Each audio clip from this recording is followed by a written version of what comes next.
play with my mind, then you think it's fine. You crossing the line. It only hurts me when you play with my mind. Don't even see that you've been crossing the line. So far so good as long as you think it's fine. You crossing the line. It only hurts when you're saying things I know you don't mean. And I can make something work if you ain't working with me. I can't believe you would believe your own words, my baby, please. It only hurts. It only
no, you don't, you don't, you don't.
carcerized. Bring the thunder, bring the rain. Lanes, fuck 'em. This that shit that make me throw a fit. Banging on my chest in the pit, about to throw a fit. Banging on my chest in the pit, about to throw a fit. Banging on my chest in the pit, about to throw a fit. Banging on my chest in the pit, about to throw a fit. Storm's coming, blaze, fuck 'em, now bring the fucking pain. Right.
Caribbean Motor Racing Sim Club, since its inception back in 2021, has given us some of the greatest championships to date, from the humble beginnings of the DTM Championship to the recent Formula One World Championship. It's clear that competition is alive and fierce, but out of the 3.5 years of its existence, there has always been that one series that has stood the test of time as of the leagues closest to date.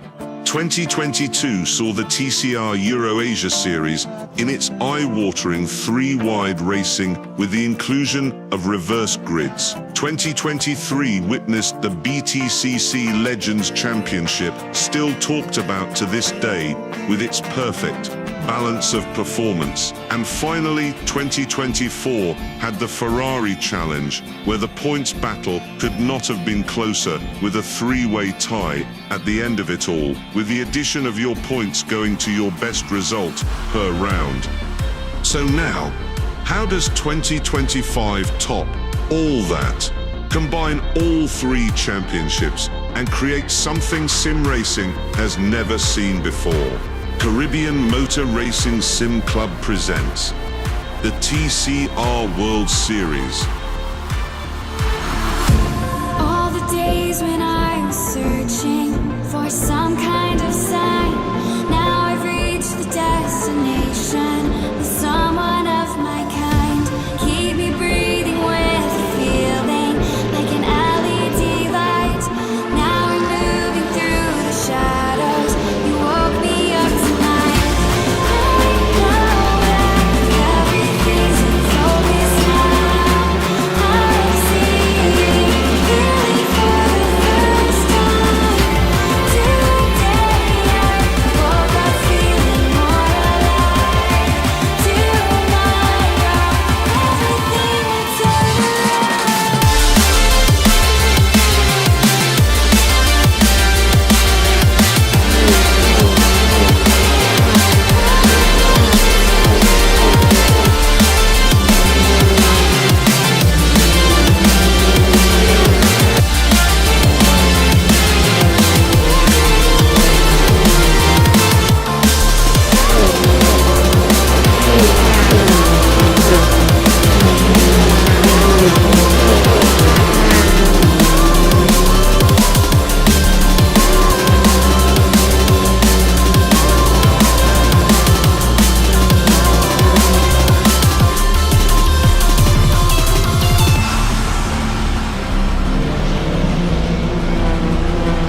Welcome to the Nürburgring Nordschleife.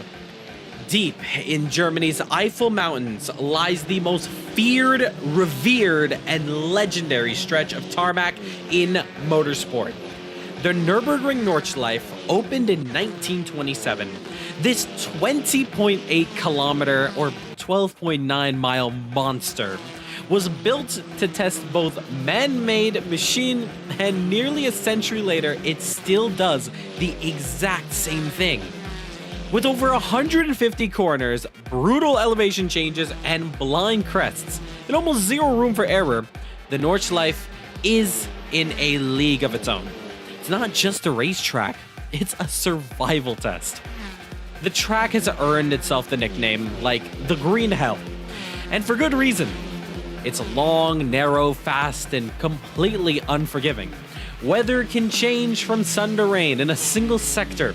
Grip is unpredictable. Confidence is essential.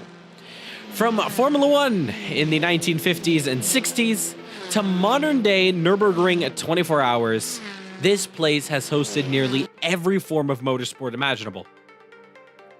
As I retire in this preview, TCRs around here become a true battlefield for the front-wheel drive cars, where slipstreaming and bravery, setup wizardry, come into play like nowhere else.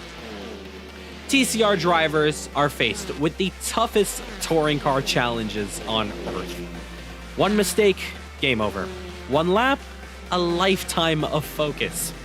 So let's break down the key zones of this colossal lap, and I apologize in advance for probably the most botched corner names you will ever hear in your life. But without further ado, let's begin. Straight off, we head into Hatzenbach, a technical twisting sequence early in the lap, narrow, bumpy, and the line with trees. Get your rhythm right, and it sets the tone for everything that follows.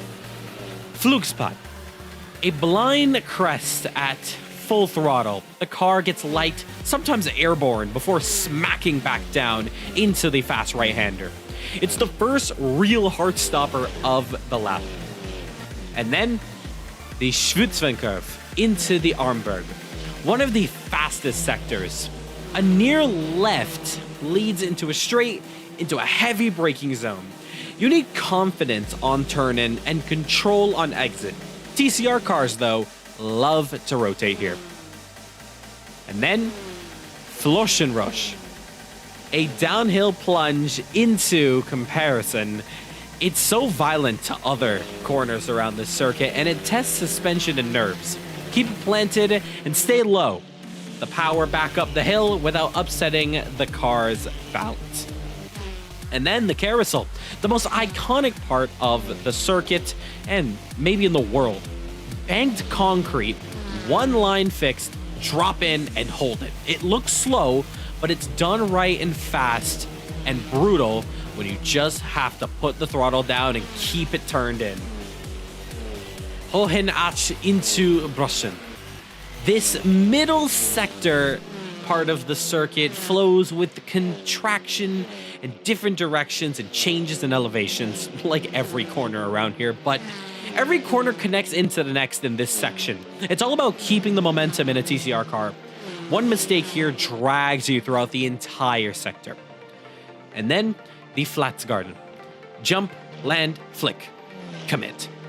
It's where the track goes from wild to wilder. Blind entries, sudden drops, and airborne moments. Your car is never fully settled, and that's what makes it thrilling. Then we head into the Schwarzbein-Kurzbahn. Another mini carousel following by a fast left. It demands every bit of tire. You're almost at the end, but the track still has teeth. And then, finally, the big break you wait for, the Dottinger Hohe. 2 kilometers of a flat-out highway. Slipstreaming is the king. If you're close enough out of Gangenkopf, you've got a shot. Just don't lift. Trust me, your rival will not either. But the Nürburgring Nordschleife is not a racetrack. It's a trial, a marathon of bravery, balance and relief. In TCR cars, they're all decent and perfectly matched around here. Not about power and weight distribution, it's truly about what it takes to nail down every sector, every corner, every apex around this beast of a circuit. So while some circuits out there in the world, it all comes down to how fast you navigate the corners, well, around here, it's who can survive the longest. So if you want to survive the green hell, that's how you do it. It's a win in itself, just completing one lap. But in the world of Caribbean Motor Racing Sim Club, this will be host to the 5th and final round of the 2025 Caribbean Motor Racing Sim Club TCR World Series. It all comes down to this. Peter Sabot leads the driver standings by just 7 points, followed by Daniel Santos and Jaden Harrison, who are both tied for second. Feeling a bit of deja vu? Well, you wouldn't be wrong. This is the same storyline as we were heading into the 2024 Ferrari Challenge finale. Last year's conclusion of that fable race at Road Atlanta? Well, it was a 3-way tie. I'm not saying to get your hopes up for another dramatic draw to come to an end like that one. But what I will say is that the race is going to be a lot more interesting with so much at stake. It may well be the first and last race ever at this circuit with its long, endless corners and straights. With just 9-minute lap times, our top contenders have all a shot at making glory, even outside the top 3. So as we grow closer to the lights going off for both races, there's nothing to do now but to sit back and enjoy the purest of driving from our local aliens. Who wins this championship the most out of all? Well, deserves it because they survived better than the rest. Peter Sabot is in a must-win scenario to claim the championship. If he loses out to either Jaden or Daniel and just finishes even P2, they will be tied for points.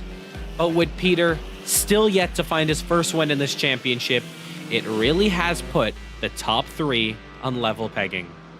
It's now time to enter the green hell for the last time in TCR, as this is round 5, the German CMRSC TCR Grand Prix.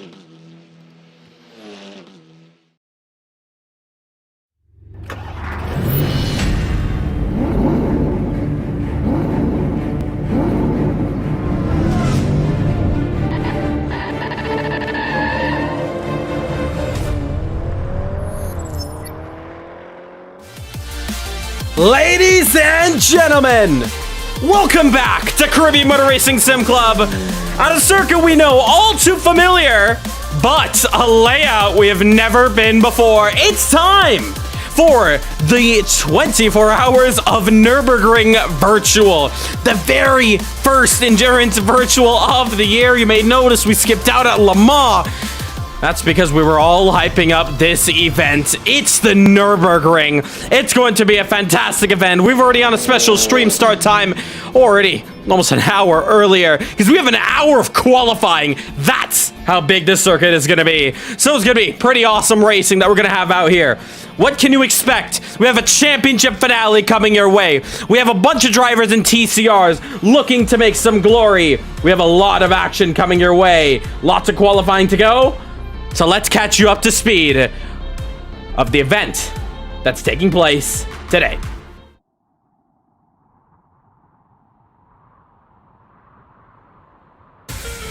And we are underway. Yaya's got caught out sleeping. It's Vitor the lead. It's 3 wide. Peter's above. Daniel Santos, Vitor, and Peter in the middle trying to go through. And we're underway. Daniel's got the jump on Sven, and Daniel's got the lead of this one. It's 3 wide in the rear. Almost 4 wide as they head into 1. It's flat out. One driver's been taken out as they are going into 1. Still side by side with Van Dorn off the track into the grass. Loses a bit of time. He makes contact with Casper as he heads on back to the circuit. Here we go. Luke has been caught napping. He's been suckered through down the order. It's Ramel in the almost in the middle because Gronk's got... The stage is set. Peter Sabot leads the driver standings by 7 points, followed by Jaden Harrison and Daniel Santos tied for second. 1 round left to go, and it's the track CMRSC has yet to visit. Until now, it's time for the Green Hell. None other than the German Grand Prix at the Nordschleife.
So that is the storyline going into today's event.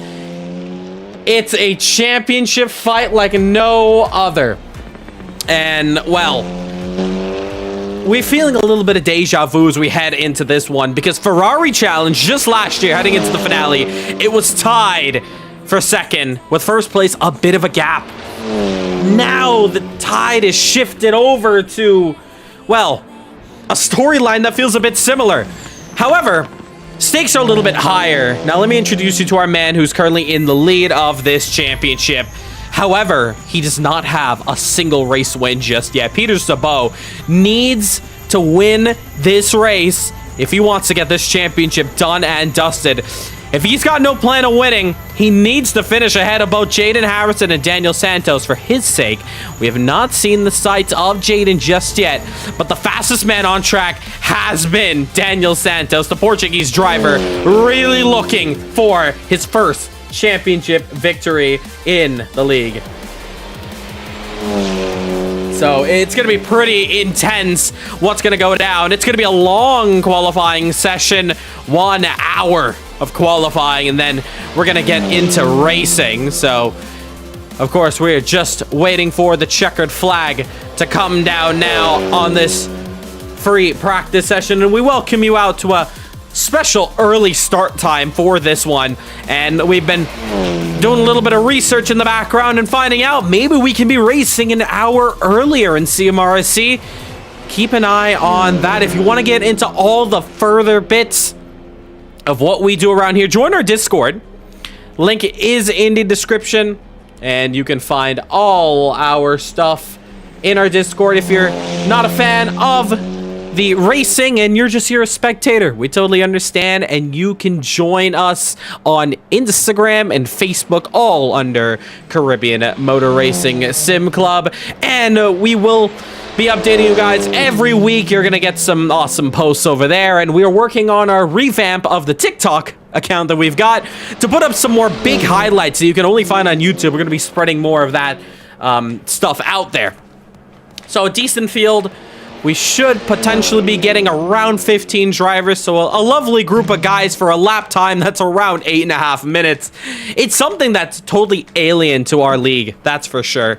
But nonetheless, it's still going to hopefully give us some great racing. As we look on the long straight, you kind of see there's not many cameras, and we kind of have to resort to the drone at times. So let's try to catch up to Eamon just at the top here as he crosses right through the welcome home bridge as he finally returns back onto the main GP circuit. The track map on your top right of your screen, and we're not obviously using the entire GP layout. We're cutting it short. These TCR cars, of course, are currently racing in the IRL Nurburgring 24. And so This is totally normal. Also, if we flip over to the Americas, these TCR cars are racing over at Watkins Glen. So lots of TCR racing going on in the real world. Very lovely stuff. And as qualifying's going, gives us a very unique opportunity to talk to some of the guys during this one. And you know what? Maybe we can get a little word on some drivers right now. Let's tune into it. See if we can. But in the meantime, we're just waiting for our last couple drivers to come around to complete this practice session. Qualifying coming up, and you're going to see all the drivers come out at once, putting in their best efforts at putting in a lap time. It's an hour long. The drivers are realistically going to have like, what, 7 attempts only. So it's going to be quite interesting to see what everyone can do around here. As we see up the road, let's not just gander on Daniel Santos, because we also have Lucas Smith, who's coming back after Donington. Of course, he finished 3rd position in that one, so awesome stuff as he had made his debut. We also had another debut winner, Layla. Unfortunately, I'm not seeing her just yet in the session, but of course they do have lots of time to come through, so we're going to be seeing drivers coming in and out of the session, doing lots of tests, lots of meditation, honestly, as well, making sure they're good to go for this one. As Santos now finally comes around the final corner. Now he's been quick all week long. He's been the driver to beat, the driver to put in the most laps as well. So as he comes across the line right about now, he does so, and that is going to be the end of practice. 8 minutes 45 seconds. Of course, we had to restart the service, so we had a lot more official lap times coming in. 20 seconds left until qualifying.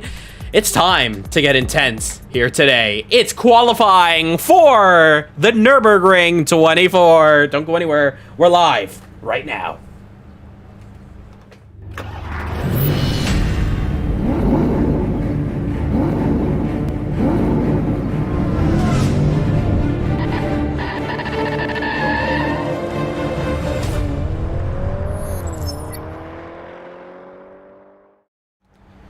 Here we go. This is it. It's qualifying time for the Nürburgring 24.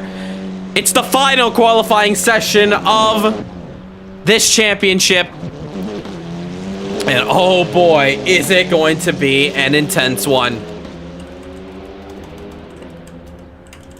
So as all the drivers now escaping pit road now for their first laps of hell, the green hell to be exact.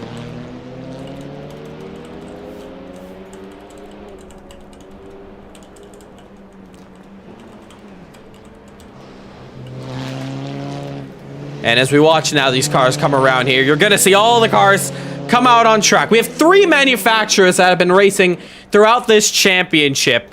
You're looking at 2 of them on your screen there. The Audi, the Cupra, the Hyundai, not to be seen here just yet. We should potentially see them later on. But as they all exit through the main layout here and the main GP circuit, we also have drivers from all around the world. Let's take you through them. Here we have DeVille Park from Jamaica, Lucas Smith from the Netherlands, Christian Romao from Brazil, Kasper Teziaki from Poland. And we also have our debut driver here, Miro, who is from Belgium. Tiswanto as well on track. Peter Sabot, Hungary. Canada's own Anna Adam, currently sitting in the pitch. The Portuguese driver of Daniel Santos. And we have Nightingale with a nice livery out there. And he is from the Netherlands. Andrew Ryan, Canadian. Eamon Asbir, Italian. So these are the first drivers to enter into this dangerous course. There's a reason why F1 doesn't race here anymore. Qualifying has begun right now. So you are watching qualifying on your screens here. As the drivers navigate through, you see Nightingale, just a little bit of lag. Looks like he has, and oh, it may have given him some contact with Lucas Smith, and looks like he's Tokyo drifting himself throughout this kind of day drive here, this mountain section. So we take a look at Christian Ramau as he goes through the rights and lefts of this tricky circuit. 1 hour of qualifying. It's the longest qualifying session we've ever seen. So expect a little bit of relaxation from the drivers. A rare first time that these guys don't have a clutch moment to be putting in laps, as you see Ramau touching the curb. This is only the out lap, as you see. He's already in the gravel, pushing way more, and he's already done and dusted there. He's gonna shake himself off and get right back on the circuit. Luckily, it didn't look like he made any bit of contact, but we're also seeing for the first time drivers close together on the circuit. This is the racing you're going to be seeing in this one. As you see, just passing our screens there. On board now with Kasper Tetsuyaki. He chases down Christian Ramau. Oh, he's not having a good time out there. And he is already off the track once again. And he just gets out the way. These are still out laps, of course, as Lucas Smith now is ahead of all these drivers looking for his qualifying lap time. We have a long way to go here, waiting for these drivers to complete their qualifying sessions and get on and going for the race. Who's going to take pole position? That's the big question. The fan favorite, who's been the fastest all week long, has been Daniel Santos. So honestly, we're unsure who's going to take this qualifying session. You're going to get beats provided by Monstercat. Thank you so much, Monstercat, for supporting Caribbean Motor Racing Sim Club for quite a while now. That's the music you can find if you love all the tunes that you hear in your headphones, on your speakers, wherever you are around the world. Check our description. You can find some amazing music from them. We also have a special collab going that nobody really knows about except for moi here. We have a special collab coming up very soon. Next up, we have the Endurance Championship. The drivers are going to have 90 minutes of racing in GT and LMP2. The first time we've seen prototype racing and GTE cars since 2022's IMSA Assetto Corsa Sports Car Championship. Lovely championship we had such a long time ago, it feels like now, being in 2025. But we have that incredible championship coming up for you guys. It's going to be awesome. You do not want to miss it. If you haven't seen what I look like, well, I will scar your faces now. This is me. I'm going to be in the bottom corner here. Also got a bit of an office, but of course you can't really see the cars on track. So why don't we just switch right back over to the main screen, shall we? But I'm your host, Rahul Nasseir. Founded CMRSC back in 2021, and ever since, it's been a powerhouse of the sim racing scene, with drivers hosted all around the world, not just the Caribbean. However, that's where most of us reside from. That doesn't mean you need to be Caribbean yourself to get in on the action. All our events are completely free to join. You can get in racing every Saturdays. And we're actually flipping our time now for the Endurance Championship. We should be running an hour earlier, but we're normally around the 5 p.m. slot. Evan Steinberg and Chad can't wait to join in a few minutes. Yes, we're going to see Steinberg, and you're going to see a special livery from him. Unfortunately, we did not get that livery. We didn't see that livery last time out, so it was a bit of a shame. But we're going to see it. It's a very powerful message it has on it. So, yeah, it should be pretty nice there. But let's continue this one off. Remember, this is just their out laps. They haven't even gotten to qualifying yet. But you know what? Let's go talk to some of the drivers here outside of the chat. Hello, hello. You guys are live on stream for the first time. How's everybody feeling?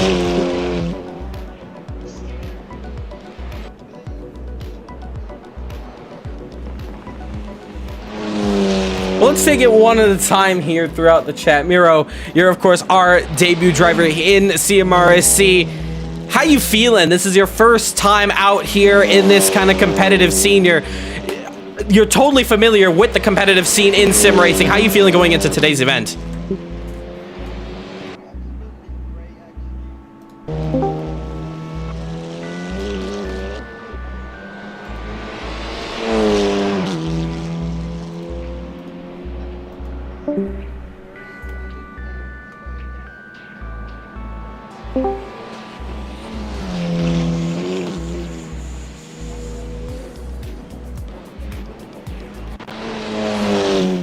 For sure, yes. It's definitely going to be a very intense one out there. What's your first reactions on the car?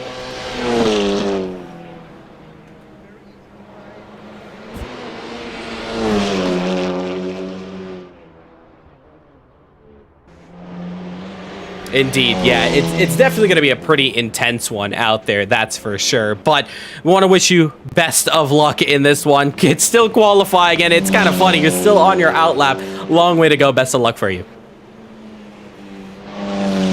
Well, long qualifying for you. Best of luck in this one. You're still on your outlap, so let's see what you can do out there, man. Good luck. So we are just getting a bit of audio issues on our side. We're trying to make sure that was fixed.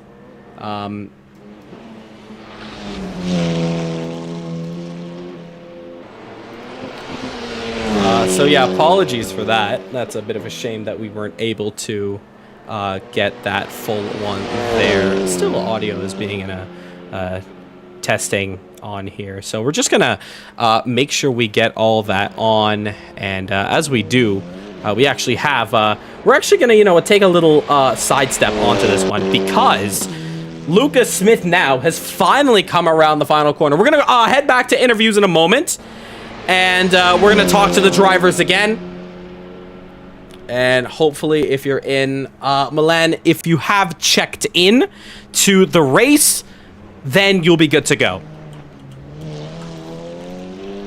So as long as you checked in, practice doesn't really matter. You just have to check into all events. If you missed the check-in that was closed, I think about 40 minutes ago, then you wouldn't be able to take part. But we run events every Saturday, so you're totally free to join in on all of those. But yeah, so into all events, just making sure audio levels are good for us, and yeah, we're working on the Discord stuff, trying to see if everything is gonna work out. But of course, Luca now on his first flyer, so we're gonna give the guys some time in this qualifying session. Hopefully they'll be good. Once again, apologies for that little audio issue there. Let's head back some more tunes by Monstercat. This is, of course, qualifying. These guys are now finally on their valid lap times, and we're not going to know officially until they cross over the start-finish line if the lap is completely valid. But Lucas Smith is the first driver to come around here. So here we go. Time to go through the mountains and hills, bumps and climbs throughout this legendary circuit. There's not really too much to talk about. Not many people can memorize this track start to finish like other circuits around here. I will play victim to that. I have no idea how many times I've gotten lost around here, but the drivers, they know all too well. Engine sounds a bit low. Thank you for that. Not really too much to talk about. We do. Who there? Fuck.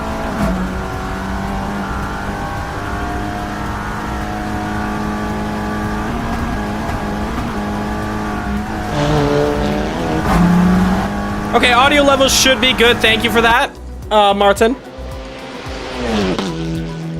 But as we continue watching Lucas Smith, we're not going to see his sector times until quite a while, honestly. So as he goes over the crest now, and he's going to head into the fast left-hander, the hairpin section. Oh, he's off! Lucas Smith, hold the brakes! Oh, boy!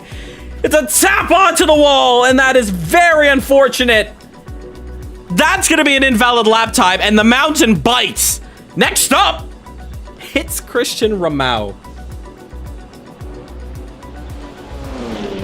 Oh, wow. Okay, so. And audio levels, keep your voice at the same level. Yeah, yeah, everything is kind of stuck at the same setting for us. However, with some of the camera angles you see here, you can't even hear any cars at all because there's... There you go, you hear it just very loud and very quiet. It's not the most realistic. Meanwhile, though, Lucas Smith off the track. It's going to be an invalid lap time for him. So Ramau may potentially be the first one to put in a lap time. Very interesting.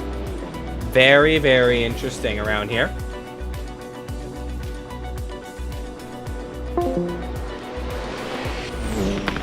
So as we continue on this live qualifying session here,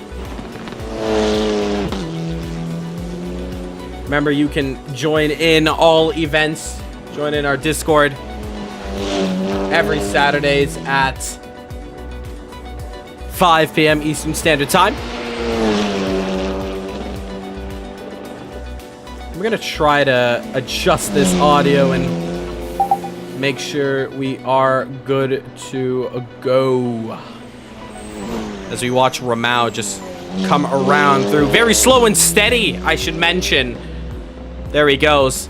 46 minutes left to go in this qualifying session as he now heads down the hill into the left-hander. And it gets a bit tight up here. You go up the hill now, but there's a very fun flat-out section as he comes up to, as he slides the rear end just off. And honestly, you just got to look for signs around this track to find out where exactly you are, but completely flat out from here. It's just hold the gas, no brakes. Actually, I lied. You can already tell I'm already confused around this track. Now you're going to be flat out, because if we just watch ahead on track, you can see, well, there's not many corners around this section of the circuit. So now, as he drives through the forest, there's this open road to relax and keep the power down. It's the most important part. So far, though, it's Peter Sabot, fastest first sector. He took that away from Lucas Smith, even though he had an invalid lap time. But take a look how beautiful this track is. This is not a mod. This is done from the Kunos team, the guys who developed Assetto Corsa. As you see a little slide there from Rahul. And now he's going to have himself into a right-hander. Little left and then right, and then he's going to get into the famous carousel. Beautiful crowd in the back as well. So, fun carousel section. Stick it in a concrete section and pray that it just turns in. And you see absolutely lovely. And it just feels nice when you get it right. There's no other way to say it. But exiting out, this is the part where the circuit starts to get quite a bit difficult, because you get these blind left-handers, blind right-handers now. There's a bit of a jump coming up very soon. And it's going to throw everyone off. You're going to see the air very soon. But we watch now on the CMRSC drone. We're going to find where that jump is. It's one that'll just find you out of nowhere, using all that exit curb. And you see here the gears just holding on for dear life, not letting go. This part, a lot of drivers you could see go wide. You can take it with way too much speed. Rahul is taking them all in the same gear, so that's very interesting. Tatsuyaki, though, is going quicker in the middle sector. He's not that far off of Christian Rahul, just up the road. And really, this is one of those circuits where you just got to nail every single braking point, apex, sector, section, everything just perfectly. As he comes around now, you go back a couple cars further behind. Oh no, Peter Sabot's actually taking it into the pits, so he is not gone for his current lap time. He decides he's going to try this one again. So continuing on now, let's go back to Christian Rahul. And he's got the second bit of concrete here, but as soon as you reach this section of the circuit, you know you're at the end. You know there's just a couple corners left, just very few. And then you enter on to the long back straight, which we should be getting to right about now. Little lift, and then it's flat out down here. And then finally, you're at the longest straight. One of the longest straights on a permanent circuit in the world. And take a look at that. We're still zooming out, and you get to see how enormous this long straight is. These cars are going to be reaching very high top speeds. But you see now we're only just passing the halfway point. kind of challenges LeMans being one of the longest. But as you see now, a little kink to the left, and then finally you head back onto the main circuit. We don't know if Rahul's time is valid. We're gonna find out right about now. However, here we go. Final couple of corners, you see the car's just getting a little bit loose, but he's just about able to hold on. Christian Rahul, will he be the first driver to lay down a lap time the driver's going to be taking down? It comes down to this, it is, it's an 8:40, 6:20. Next up, it's Taziaki who's taking it down 3 seconds, 8:36. Who is next? It's Tsuwanto, followed by Miro. So 2 cars coming up here. And lap times now get to get put down. This is going to get good. It's going to be pretty intense now. As they come around the final part of this circuit, Tsuwanto has been setting a lot of laps today, so he's going to know this track pretty well. And as he comes around the final corner, it's over 9 minutes, so he's not going to be near those top 2 times. But here we go. Tsuwanto comes across the line, and he is going to go up there and put in his first lap time, as well as Miro. And Miro's going to go up to 3rd. Tsuwanto, was it a valid? I don't think it was. So, first lap times here coming down for the pack. And let's try to see. Here we see Layla on track. She was your last week's sprint race winner. Still yet to put down any sort of laps. A lot of the guys are going to be making their bankers and then coming out a bit later on, taking a little breather. As you see, Eamon Asseir now next up, but unfortunately, he is on a outlap, as you can see, the 30 minutes. Or unless that could be a timing glitch here. We'll find out right about now. Here we go. Eamon Asseir. He's going to come across the line. Yeah, as I thought. So that is not going to be a current lap time. Here comes Daniel Santos. That could very well be provisional pole. He's purple in the first sector, purple in the second sector, and is looking to nail down Taziaki's 8-minute 36.852. Last couple corners to go. This is the part where it's full commitment. You just want to throw the car all the way through in here. Final corner, navigate it out, navigate on back to the GP circuit, race to the line. Daniel Santos, can this be pole position in his hopes for the championship? It is, and it is two. Oh, wow. That's quick. 2 seconds faster there. Daniel Santos is on pole, 3:12.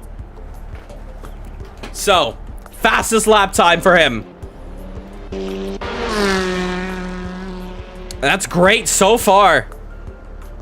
Let's watch. Any more drivers yet to come across the line? Here comes Anna Adam. Goes P7 on his first valid. Here comes Andrew Rupnarine now, as we're just going to see him. Can he get this car slowed down as he enters the top of the hill? Back, heading towards the GP layout. Can he put anything down? Here comes Rupnarine, currently sitting 11th with no valid lap time. Almost hitting the 10-minute mark. Not going to be, but here we go. Is it a valid lap time? It's not going to be one. Up next, though, it's DeVille Park, followed by Peter Sabot. I know Peter's on an out lap, and it looks like DeVille is on a main lap here. So 5-minute 38 in the middle sector he's got to take down. And I'm not too sure where is that middle sector compared to where he is on track. Oh, actually, I do know. It's just before the back straight. As he is currently on the carousel now, so he's a long ways back. Yeah, there you go. Actually, that was the middle sector there, so you see he's 6 seconds off. And that should be putting him up around that P3 slot if he can keep this momentum up. So he's looking pretty quick out there.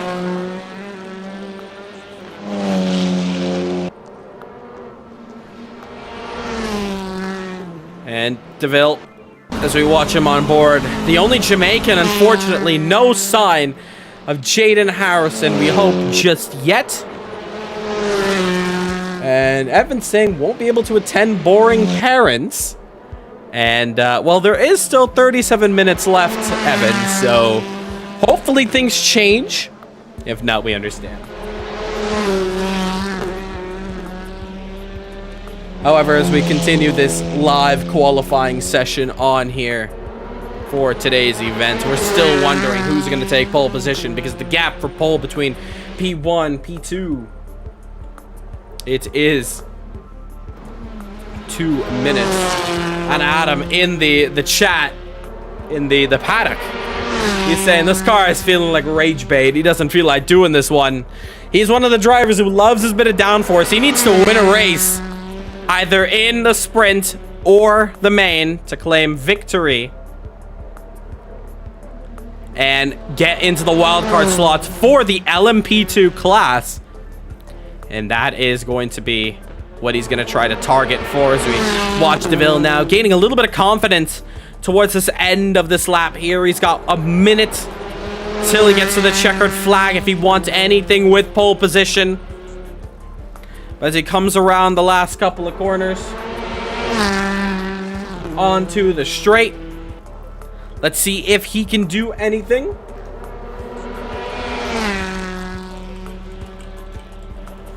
So here we go. He's on the long back straight, passing under the Audi sign. He's not in an Audi. He is in the lone Hyundai. And we're going to see, is there anything he can put down for himself on this qualifying? Anything at all. As you see in the background, a little speck, I believe that is Peter Sabot, that is going to be heading in for his first lap. We're almost about into the halfway point of this qualifying session. Now you're going to start getting on the brakes here. DeVille now as he navigates through. Is this a valid lap time for him? 2 corners to go. 1 corner to go. And now 1 more small straight until you finally complete a lap around here. DeVille now 8:40. The time is ticking down quite a lot. And he goes up to 4th position. So 8:42.567. for his first valid lap time. So the top 5 as it stands, the only ones to put in their lap. So long way to go. Meanwhile, who do we have next? Peter Sabot has made his first lap 15 minutes. Maybe a world record. As we continue on now, here we have Nightingale on an out lap. But we can actually take a look at this brand new livery for this driver in for his debut. Let's find it. There we go. In the Audi. And he's going to be heading on to the back straight, so it's going to be pretty easy to take a look at this car. A Samurai.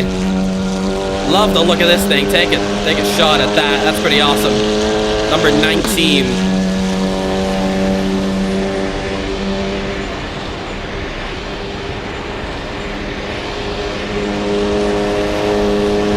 So lovely livery there. A lot of these drivers using custom liveries. And oh, they're pretty awesome. Seeing them on track here for the final time in this championship. Of course, this is the final round of this championship in TCR. We've had some incredible rounds of racing throughout this one. And here we see, oh, trouble though. Nightingale's not going to have the best of starts for this next upcoming lap. But going to come across anyways to officially start it. And meanwhile, trouble for Eamon Esbeer. Off the circuit here. No, just on track. Needs to figure out a way to get off. And, well, there's no yellow flags, but there's some cars coming up. There's some trouble here.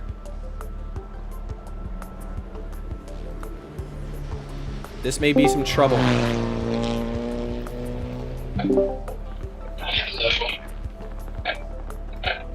Looking for him.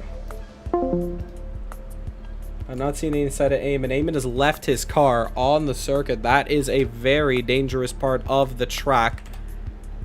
And, yeah, so, staff and admins are already on work to hopefully get this one out of here.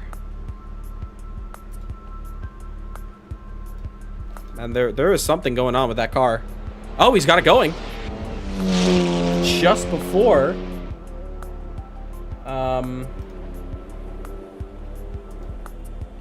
He's got going, so, ooh, more trouble for him. Something's going on with that car. I don't know if he's trying. It looks like he's trying to get it rotated back on to the circuit. Ryan's gonna go past, but that was pretty dangerous there. To leave your car just parked. You can't park there, sir. But he has, and it's gonna be looked at, that's for sure. It is going to be looked at the end of this one, if that's going to be a potential penalty. You cannot leave your car there. But let's find Christian Ramau. It doesn't look like it has harmed his lap, because it wasn't even a valid lap. It was an out lap. So that's the good news for Christian Ramau.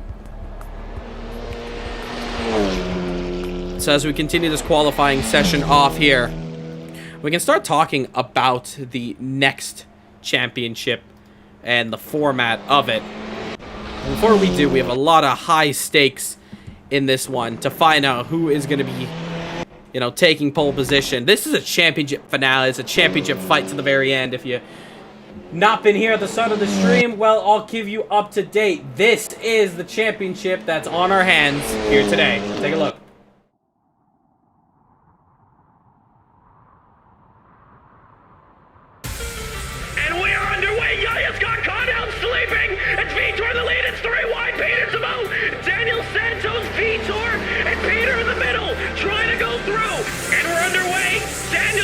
Jump on Sven, and Daniel's got the lead of this one. It's 3 wide in the rear, almost 4 wide as they head into 1. It's flat out. One driver's been taken out as they are going into 1. Still side by side, but Van Dorn off the track into the grass, loses a bit of time. He makes contact with Casper as he heads on back to the circuit. Here we go. Luke has been caught napping. He's been suckered through down the order. It's Ramau on the outside. Matt's on the inside, almost to the middle because Gronk's got. The stage is set. Peter Sabo leads the driver standings by 7 points, followed by Jaden Harrison and Daniel Santos tied for second. 1 round left to go, and it's the track CMRSC is yet to visit. Until now, it's time for the Green Hell. None other than the German Grand Prix at the Nordschleife.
So that is what we are looking at for this championship fight. It's a lot of pressure for these top guys here today, but as we continue this qualifying session off, it's still a close one with Daniel Santos leading us off here.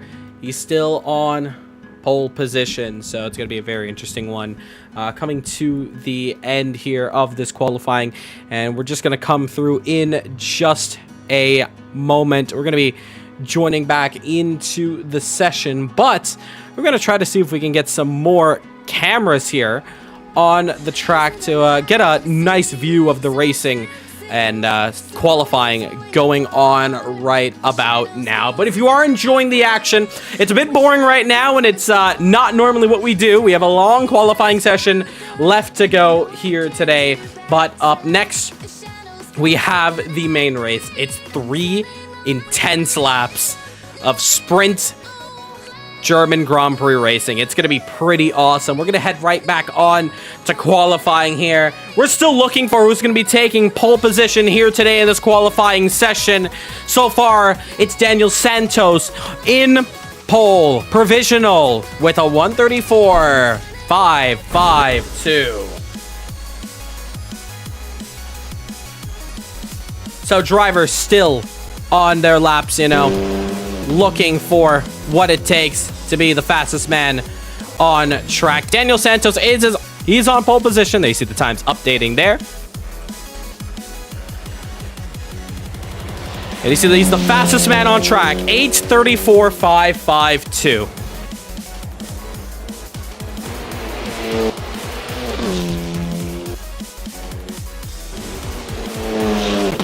And now heading over the hill, over the crest, down the hill.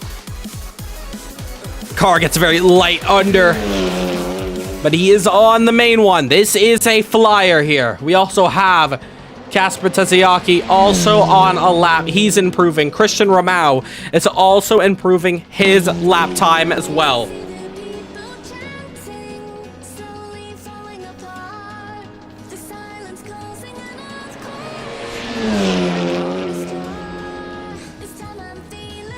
So still qualifying yet to complete here. 25 minutes left to go. Championship's looking interesting. Peter Sabot down in 6th against Santos on pole.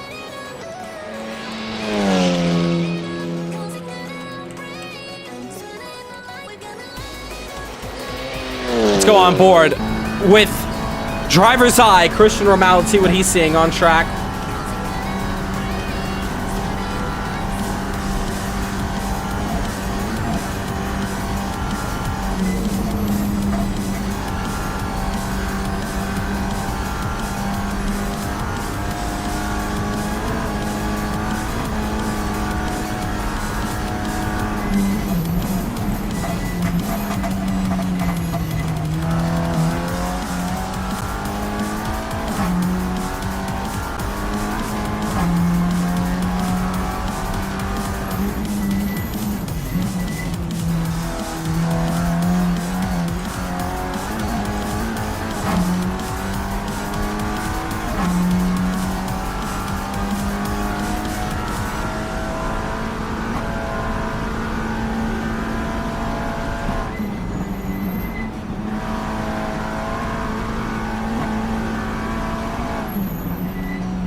So, you see Christian Ramau still flying on this lap.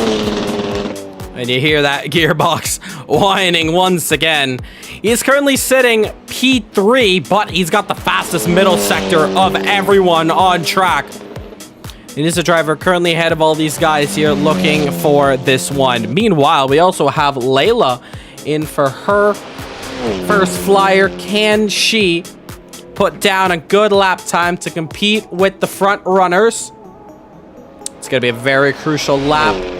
Let's find out what it's going to be around here. Couple corners to navigate. Here we go. On board once again, hard on the brakes. And just desperately wanting to stop the car and finally getting it done. Back on to the main circuit. Layla now, potentially first lap. Is it valid? Comes across the line. It is, and it's P4. So Layla, first lap for her. 4th position at the moment as Santos now going to complete his second sector. Is it faster than Christian Ramau? Comes across. It is. So he's faster. We go back with Christian Ramau. What's going to happen here? Kasper Tessiaki, not as quick in the middle. So far, Santos looking for a faster lap. Oh, this is going to get intense here. But Ramau now on the back straight. Couple corners to navigate for him. And we're going to see if the Brazilian can find his way on at least the front row heading into the main event. Very intense stuff here for Christian Rahul. Let's see what he can do. Can anything be done? You can see you gotta really throw everything in here, but at the same time, you don't want to throw it all away. Final corner now. Christian Rahul goes against the wall. You see how much he's pushing. Here we go. Comes across the line now from P3. Goes and stays P3. Wow. Nothing can be done. He's only shortened the time. Love the Rocket League music indeed. Yeah, Rocket League, Monstercat, they're together just like us. As Ryan gets out the way for Daniel Santos, really pushing on this circuit, on this lap. Behind him, he's got Kasper Tazayaki, which is a slow-moving Audi up the road. Needs to get out the way, but you see both of them navigating through. And Tazayaki, couple of corners to navigate before they get back onto the back straight. And you see Ryan getting out the way. And one more corner here before they get onto the back straight. I don't think it really has lost much time for Tazayaki. Oh, it slapped the wall though for Andrew. But now Tazayaki on the back straight, just as much as Santos is. Daniel Santos on the back straight, looking for a potential improvement on this lap. Can anything be done? The Portuguese driver wants this championship win and wants to have the best starting position of the rest. Daniel Santos barely lifting, not lifting at all. Final couple of corners, how's he taking it? Rights and lefts, breaking a straight line. One thing for sure, the car is just looking absolutely planted. Daniel Santos, this could very well be an even quicker lap time of his 8-minute 34.552. Here comes Daniel Santos, comes across the line. It's an 8:32, 8:34. Can anybody touch him at all? Here comes Tazayaki, any chance? 8:35. Wow, that's huge. That is absolutely huge. More drivers that come across. There you see Ryan coming around for his lap time now to begin. Wow, okay, so Daniel Santos has gone quicker, and well, he's got 20 minutes to just chill out, really. Can anybody touch his lap? Holy, that was insane. That was a great lap there from him. And luckily for him, that may be what pushes him on the pole position. This is just qualifying. We have racing coming up very soon. And as you see, DeVille pulling it to the side. 19 minutes left to go in this one. Evan Steinberg is saying he's going to be able to make it in for this one. 20 minutes to go, so you're gonna have some time to put in some laps. Now we're coming down to it. This is the ending of qualifying. We go racing as soon as that timer completes, and it's only going to be 3 laps. It's a 3-lap main race, 1-lap sprint. So there's not much time for the drivers to race around. And why is it so short? Well, it all comes down to the sole conclusion that, you know, these long tracks in a league with skill levels of some of the best to some first starting out in sim racing, you're not going to get close racing. So why don't we shorten the races and we see what the drivers can do in that allocated time. So for the first time, racing is going to be, ooh, as Miro gets it wrong there into the hairpin, the race is going to be shorter. Both main and sprint combined are going to be shorter than qualifying, so it's kind of funny how everything kind of just works out together. But just a little bit left to go. Daniel Santos is saying in the paddock, time to relax, time to chill out after my back has killed me. A lot of the drivers on the main GP circuit. Let's see if we can catch up to them, and let's catch up to a livery that we've been trying to hype up for a little bit here today, and that is Evan Steinberg. Let's get real close and show you guys what we were talking about earlier on in the stream. We were supposed to see it last week out, but we're finally going to get to see it here. Better late than never. Race for change. You can see it's the Men's Mental Health Month. A lot of powerful messages on this car. Let's see if we can try to get that little message there.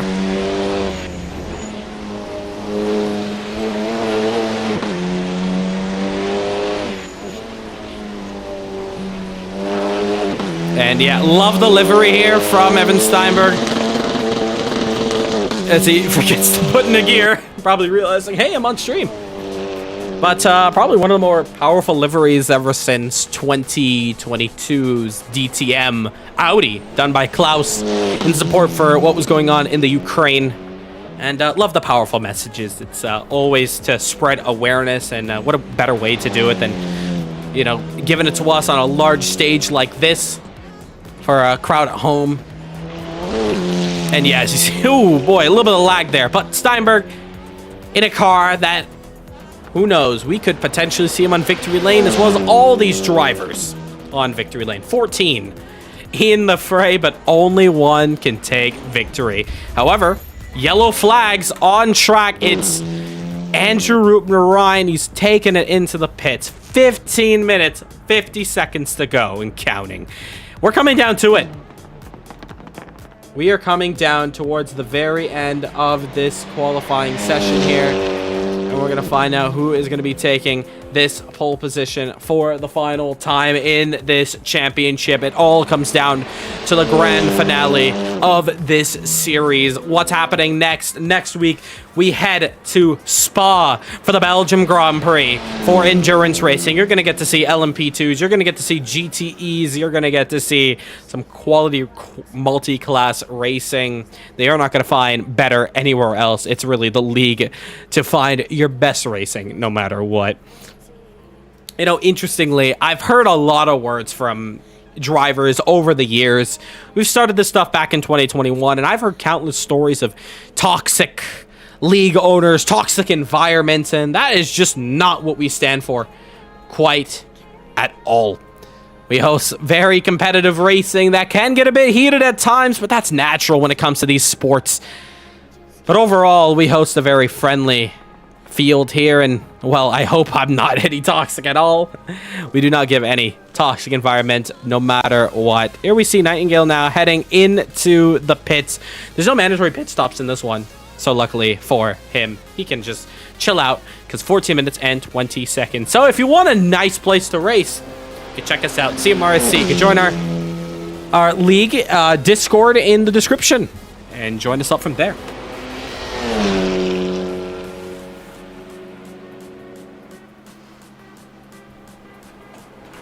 16 concurrent viewers, thank you so much for tuning into CMRC this morning, afternoon, evening, or night, wherever you are around the world. We're getting ready for the main one. The main race here for the championship. Now, we finally come down to it. 15 minutes and under. That is roughly around the time the drivers normally have in a regular qualifying session. Now, I did mention we were going to talk about the format for next week in the next championship. It's going to be very interesting. It's going to be a 30-minute qualifying session, but it's going to be split into two 10-minute sessions, where the drivers are going to have only a GTE class out there and an LMP2 class, both qualifying separately, but we're going to get to see both of them on track. So it's going to be pretty fun when that one goes down. So both of them are not going to share the track at the same time, only when we're at racing conditions. We're finally at it now. 12 minutes, 55 seconds left to go. At this point, you only have about, well, 2 laps maybe, if you're lucky. And it all comes down to find out who is going to take pole position. As it stands right now, it's been Daniel Santos who's absolutely dominated the field. There's nobody who's touched him at all in this one. And Peter Sabot in the Audi. He's your driver to fight for this championship. He's in the championship lead as well. So here we go. As he goes over the curb, exiting out. It's still an out lap for him. And in fact, have we seen him put down a valid lap time? Gonna check that on now. Is there a valid lap time from Peter Sabot? There is. It's 10 minutes though, so it's nowhere near as quickest. But pressure's coming down to the drivers now. Everybody's going to be starting to worry if they're not put in their fastest lap yet or anything valid. Time's coming down to it. Lucas Smith so far is up to 3rd position, followed by Christian Romao. So those two slots have been swapped up between each other. What's going to go down here? As we watch, Daniel Santos still continues to stay in pits. Let's actually take a look at what pit lane looks like right now and who is chilling inside it. So, let's see. We have Deville Park, followed by Kasper Tazayaki, custom Castro livery done by Ilham Leseman. Unfortunately, not able to see him for today. Just Wantuaji in the Audi. That's, of course, the commentator card right there. Andrew Ryan in the Red Bull livery, the winter edition. No winter racing around here, but all the way in Canada, there is definitely going to be some snow up there. And then Daniel Santos, your current man on pole position. Still holding on for dear life, praying that nobody improves, because at this point, you're getting down to it. Do you go out and try one more improvement for a lap, or do you call it quits in this qualifying session? Eamon now entering back into said session, and he's currently sitting in the pits. He's eaten the rear end of Santos, and he is now coming back out for his final attempt at qualifying. Meanwhile, just passing our screens, there's Peter Sabot, who's going to want to put in one solid lap. Let's check out who's next to come across the line. It's going to be Evan Steinberg, followed by Miro. Christian. Is there anybody on a valid lap time? Lucas Smith, no. Layla, no. Nightingale, no, doesn't look like it. Minute off. So I think we're going to be starting off our final flyers right about now. Crazy how time passes so fast here. This is it. Here we go.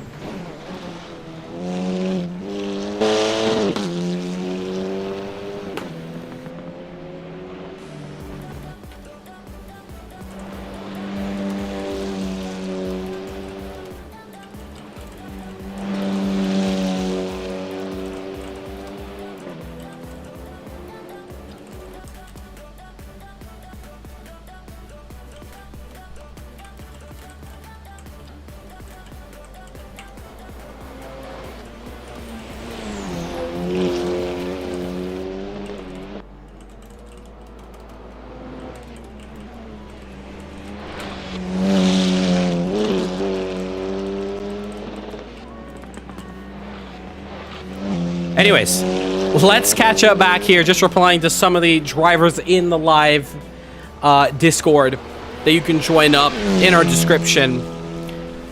Here we go. All right. Breathers now. Peter Sabot. He's going to be on a lap for his life. And we're going to go on board with him. And we're going to stay on board for quite a bit here. And we're going to go on and off because there are going to be other drivers throughout this one. Because now we're at the point of where regular qualifying and CMRSC comes down to it. We're under 10 minutes. And Peter Sabot has the first sector to navigate. 3 minutes and 12 seconds. At this point, Daniel Santos cannot make another lap. There's no more time left to put in another lap. So he's under pressure from every driver still on track. And this man, Peter Sabot, needs the best qualifying spot, needs to finish ahead of Daniel Santos coming in to the end of this one. Oh boy, really flying around here into the hairpin section. One last chance to nail it all down. He might have another chance at another qualifying lap time after this one. However, I know he's going to want to nail this one as early as possible, so it's going to be a very important one here. So, Peter Sabot, it gets intense now for him. And you know what? There's not really anything I can do around here. It's time to watch Sabo. He's 2 tenths off. I'm getting goosebumps here. It's time to just let him do his thing on track. There we go. This could be it. This could be the moment that he could potentially take pole position, because there's been no other driver closer than Peter Sabo to Daniel Santos' fastest lap time. Music cuts the moment he puts a tire off, and that's his lap done. But we hope this could potentially be the lap that puts him near him or ahead the Portuguese driver. He's got 2 attempts. He's got just 2 attempts to do it here. Woo! This is good. This is gonna get intense now. That's the lap we've been waiting for all long now.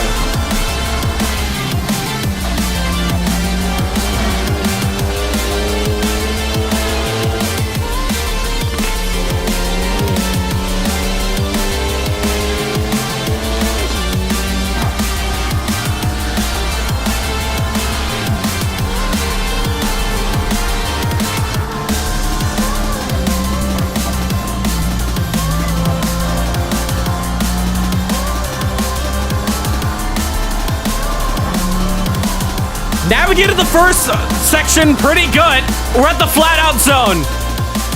Pin down that throttle. There's no BOP separating yourself from the other drivers. Everybody's on an equal playing ground. Peter Sabo is needing to nail down a 5-minute 37.946. We have no idea where he stands right now, but one thing we do know, he's got open air to the checkered flag. He's gonna be hustling down to the carousel section. Exiting out. And he's gonna head into sector 2. This is the make or break. Oh, it's a little tire off. But still keeping the momentum. Maybe a little apex miss. But in a circuit this big, you can make it up anywhere. 5 minutes, 37.946. And he's coming into sector 2. Nail it down perfectly. Has he gone quicker? Here we go. Wow, he's almost there. He's lost quite a bit of time. He's only a second off. 1 more seconder to go. And he's pushing. Absolute with all his mighty. 1 sector to nail it down. And it's the hardest sector on the circuit. This is where your car can sometimes leave the track, either into the grass or in the air. Oh man, look at him. Aggressive over the curbs. Spits him out. But he's still in this one. Still in for a chance. He's got 2 attempts. But his first one's looking pretty decent. Has he fueled up his car for 2 attempts? Or is it just 1? Great exit from him. Using all the curb. Getting it turned in once again. Patience is key around here. Especially on this sector of the track. We take a look at it on the hood camera because everything is just blind uphills at this point.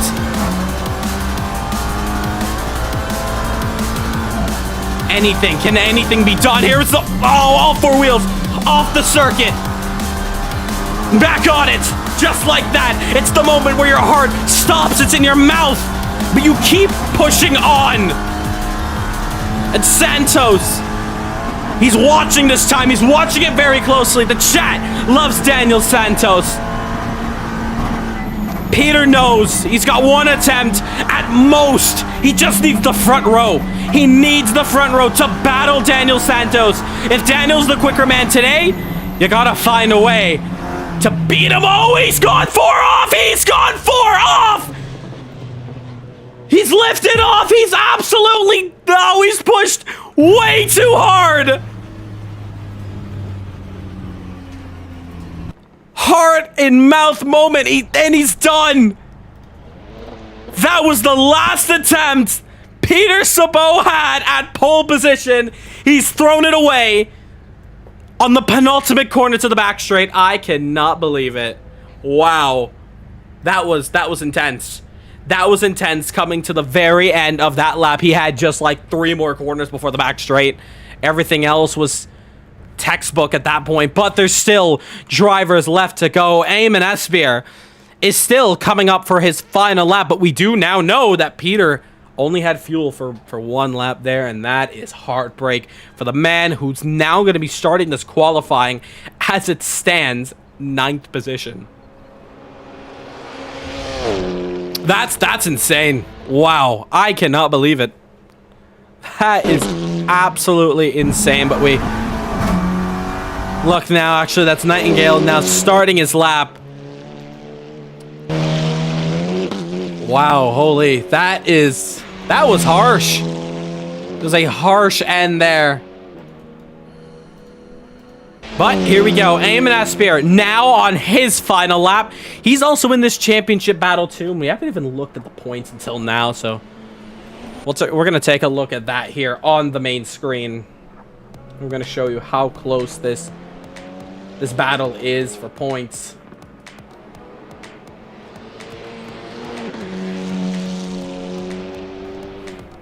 So there you go. Peter Sabot in the lead.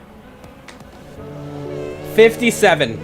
Followed by Jaden Harrison, who's not here today. So you're going to be looking at Daniel Santos. Next to him is Van Dorn. He's not here, as well as Vitor. And then it's Eamon Espeir. Eamon's got 44 points ahead of the guys who are pretty far away on the standings. So he's going to need those two to have a really bad outing here today.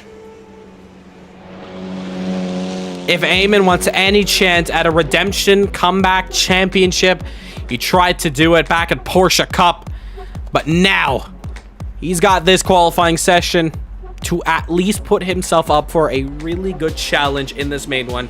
22 seconds left to go. And you can see how much he's pushing. I think he realizes he's got nothing to lose. He's in a championship fight that he knows he can only win if he is going to qualify on top.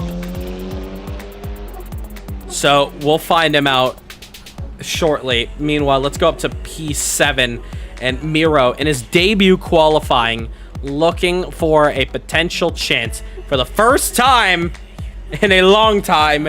Checkered flag is out here in qualifying. And we just wait now for the drivers to finish up their laps with the last man. That's going to be Eamon Espeir. So here we go. Let's find back Eamon. There you see him. He's got a long way to go, but any invalid lap, it's going to prematurely end this qualifying session as soon as the other two drivers behind Miro finish up. Steinberg saying he's missed out on a second lap by 2 seconds. That is a huge shame after invalidating his first lap. But Miro goes to 5th position and he improves. So P5 starting this one off. And now we're looking for the man, or should I say the lady in P6. Layla here. The Italian Layla. My mistake there. Did not see who was next in line. But now she is going to have a chance as she hops over all 4 wheels off, and you see how close she gets, just almost touching the gravel on the outside. Next up is Nightingale in the Audi, and then it's going to be Eamon. So we're going to stick with Layla for this final flyer here. And really pushing hard.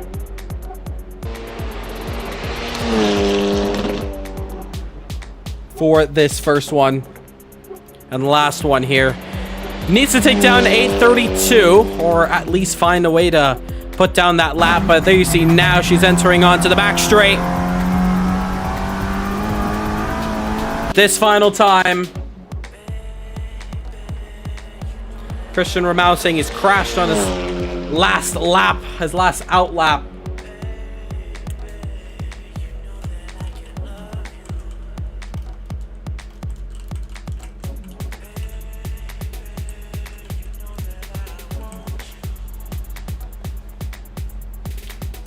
So here we go. Final chance here for Layla, a livery that she won with in the sprint last week. And we still have 2 more cars after her to finish this one. Oh, little tire dipping into the grass.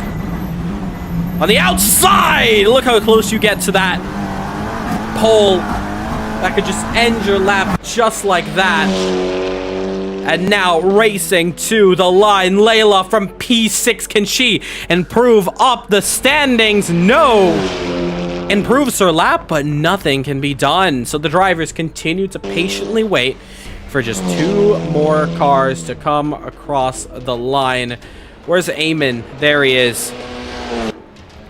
So Eamon now, he's put in a first sector of a 3:14.872. And he's 2 seconds off. Evan saying, can you put the music on for the full race? Well, once we are in the full race, we gotta chill out on the music and start to focus on the racing. So can't quite do that. But here we go. Eamon now, as we're watching on board. Was it a valid or invalid lap? We do not know. But here we go, just navigating on here as he's now going to be entering into the carousel. This is kind of the make or break. Is this a lap time that's going to put him anywhere near the top? You're going to find out here as he enters the second sector. And he's 4 seconds off. So 4 seconds will put him up to 3rd if he can keep this momentum. Up the road, we still have Nightingale. Can anything be done here?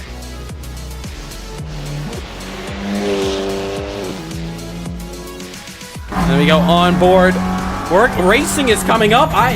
We've waited such a long time. Racing is coming up here for the 24 hours of Nurburgring virtual for this TCR World Series finale. We're not going to be uploading the full qualifying session. You guys are going to get the highlights of qualifying. But now Nightingale is the Danish driver here. On the back straight, one final time here for this one. Eamon's not that far behind. I hope it's a valid lap time that could potentially rocket launch himself up the order. But take a look at the Cupras there. Top 6, all Cupras. Can Nightingale potentially take that down? Here we go. A couple more corners, and there we go. Front straight now to navigate and race to the line. Here we go from P11. Is there improvement? And there is. It's a lap time now, P10.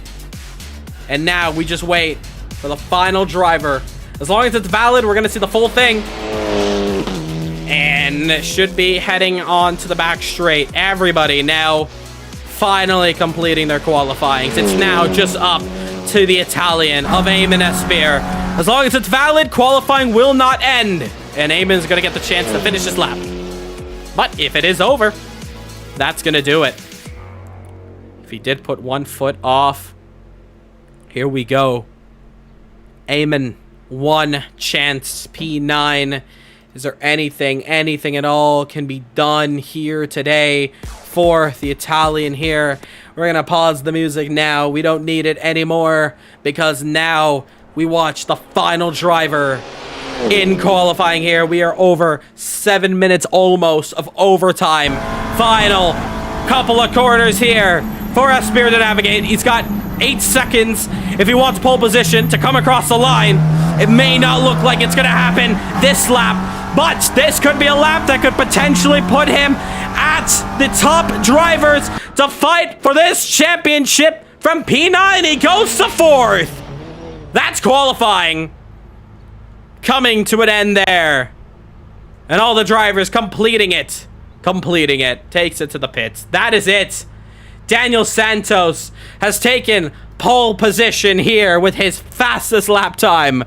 8-minute 32.834, followed by Kasper Teziaki's 8-minute 35.590, and Lucas Smith 8-minute 38.365. That's qualifying. Done and dusted. And with that, we can now focus on to the real one here. All right, here we go. All right, great qualifying there. Servers should transition over now, but pole position, Daniel, followed by Casper and Luca. So great action there now.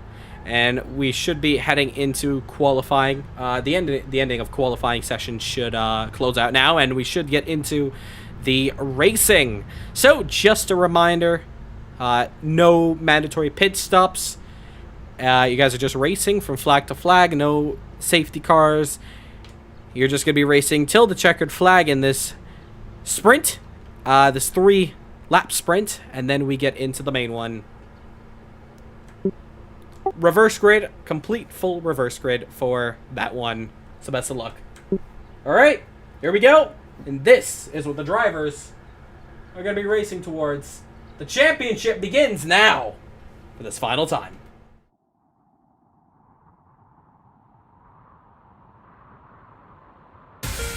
And we are underway. Yaya's got caught out sleeping. It's Vitor in the lead. It's 3 wide. Peter's above. Daniel Santos, Vitor, and Peter in the middle, trying to go through. And we're underway.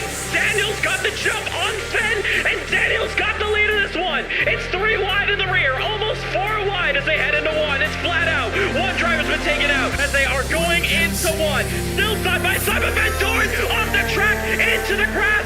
Loses a bit of time. He makes contact with Casper as he heads on back to the circuit. Here we go. Luca's been caught napping. He's been suckered through down the order. It's Ramel on the outside. Matt's on the inside. Almost to the middle because Gronk's got. The stage is set. Peter Sabo leads the driver standings by 7 points, followed by Jaden Harrison and Daniel Santos tied for second. 1 round left to go, and it's the track CMRSC is yet to visit. Until now, it's time for the Green Hell. None other than the German Grand Prix at the Nordschleife.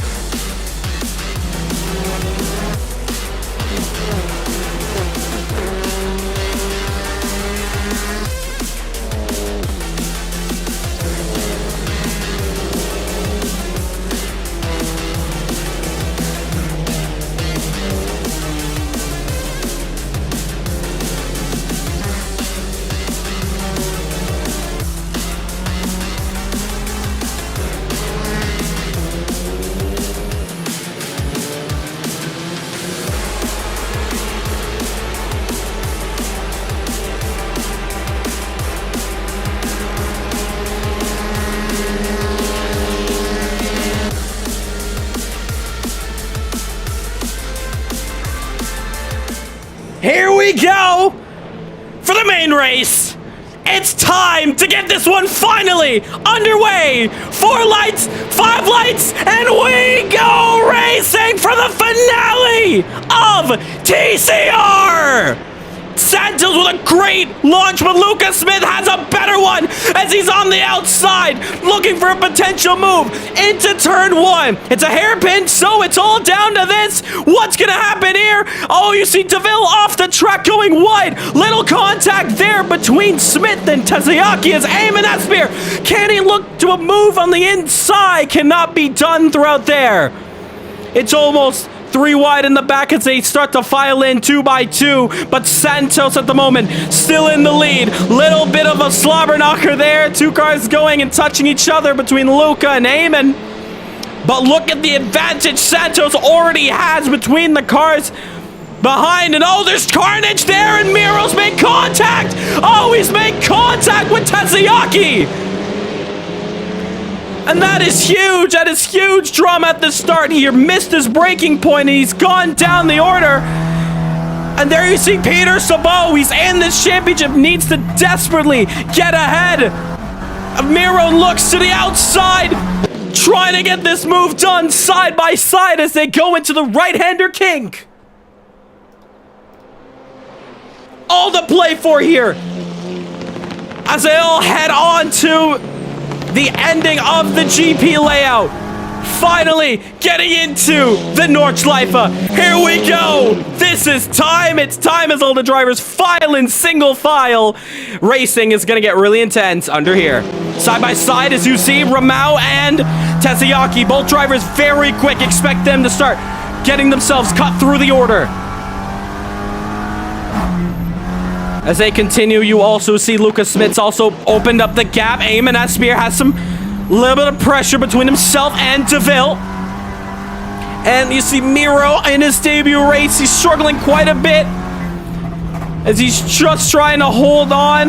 Both Rahul and Tazayaki faster in qualifying, but that's not going to help at all. He's made a mistake. But Rahul has not lost the position. You make one mistake here, it's game over for the race. It's 3 laps, but unless you have some Daniel Santos-like pace to catch up to the order, it's going to be next to impossible. So it's all about minimizing any sort of errors you have. You can see the drivers not going full speed over the hill, over the crest. Oh, as you see Rupner Ryan, can he save it? Oh, he's hit the wall. Can he keep it all 4 wheels straightened up? Layla dodges and Rupner Ryan's the first to bite. Rupner Ryan's also going to try to catch up through his DeVille Park now as they head into the hairpin section.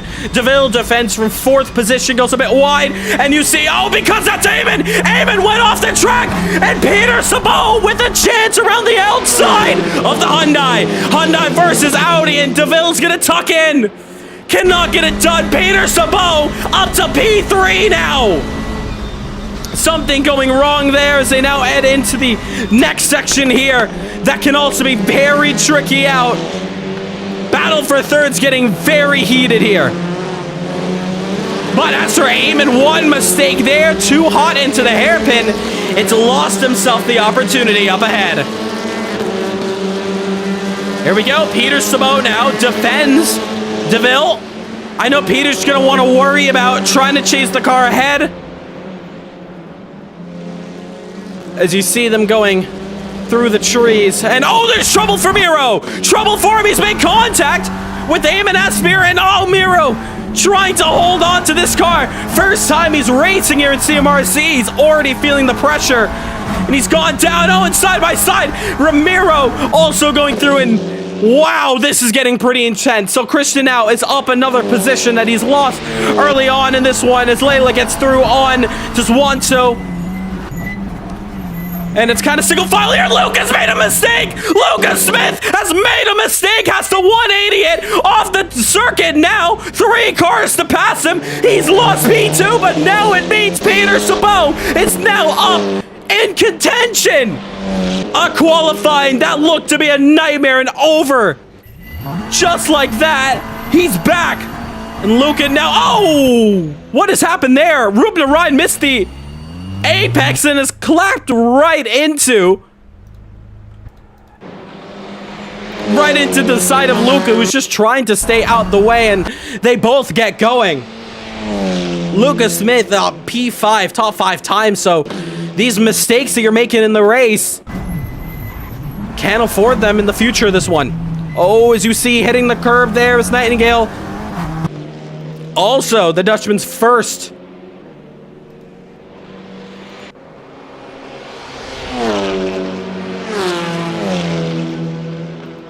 event out here today, but it's now the calm here as Eamon going side by side with what looks to be Christian Romero. Oh, he's made contact! That is a hard crash! An absolute hard crash! And Miro goes through! Wow, that was hard!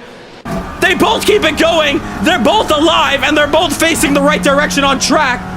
Crowd is absolutely loving the carnage here today at the Nordschleife. Wow, it's getting heated. It's getting very heated around here.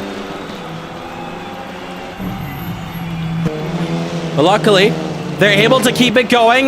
Doesn't look like it's too much damage on their cars. But you see now, Tazayaki against Park for 3rd place. DeVille has done a great job at climbing up to this order in the early stages of this first lap, and we're already coming to the end of lap 1 here.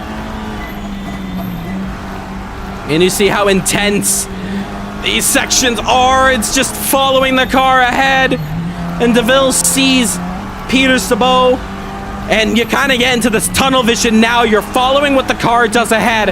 If the car goes off ahead of you, you might go off too.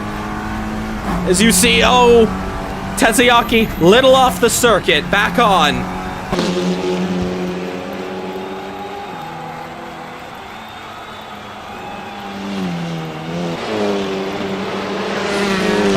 Who would have thought that how this race would have panned out in this stage? But this is, of course, the main race. We have the sprint race left to go, but they have 3 laps to navigate around here. And this is your closest battle we have on track between DeVille Park and Kasper Tezayaki, the battle for 3rd position.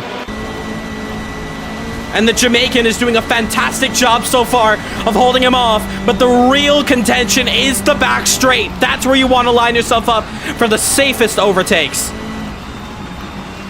And I know Tezayaki may be thinking about it because he's going to have to just keep it easy and straight throughout this final part. As Santos is going to be that first driver. He's leading this one.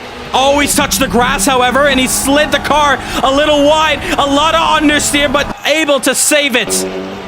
Meanwhile, Peter Sabot, the opposite. He's touched too much. Inside, he's cut a little too much of the curb. Now in the back straight. And here we go. Now slipstreaming. It's going to get to an effect big time here. And Tazayaki's just gaining here. Here we go.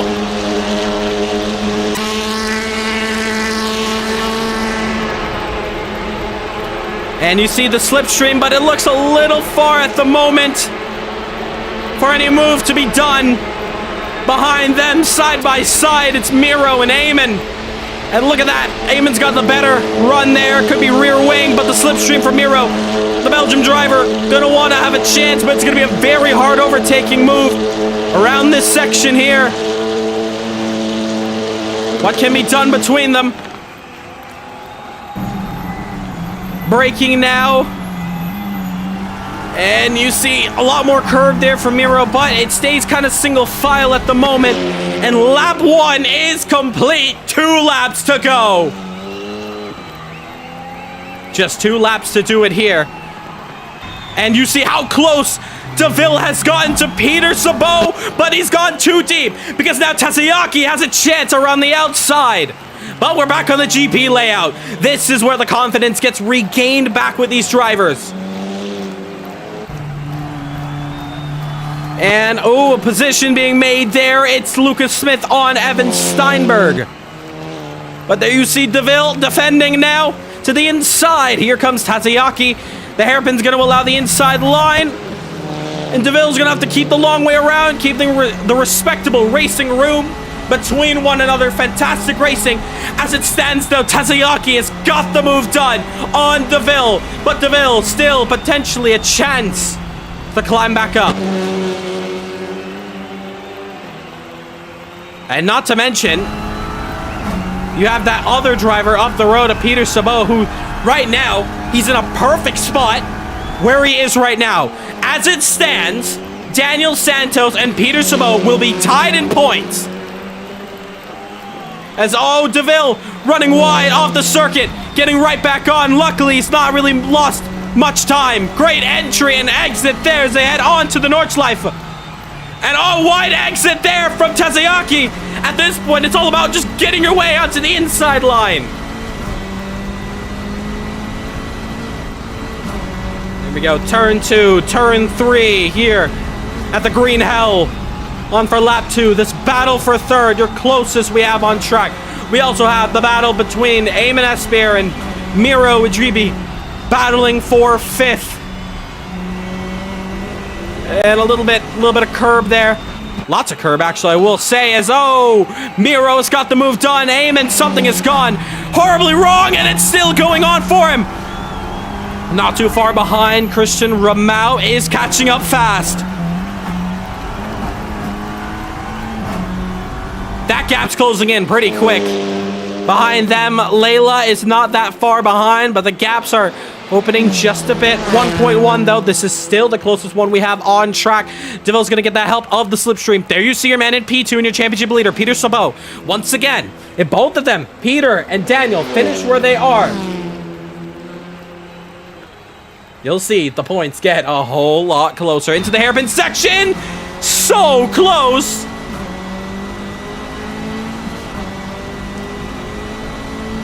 Is Deville. Almost running off the circuit.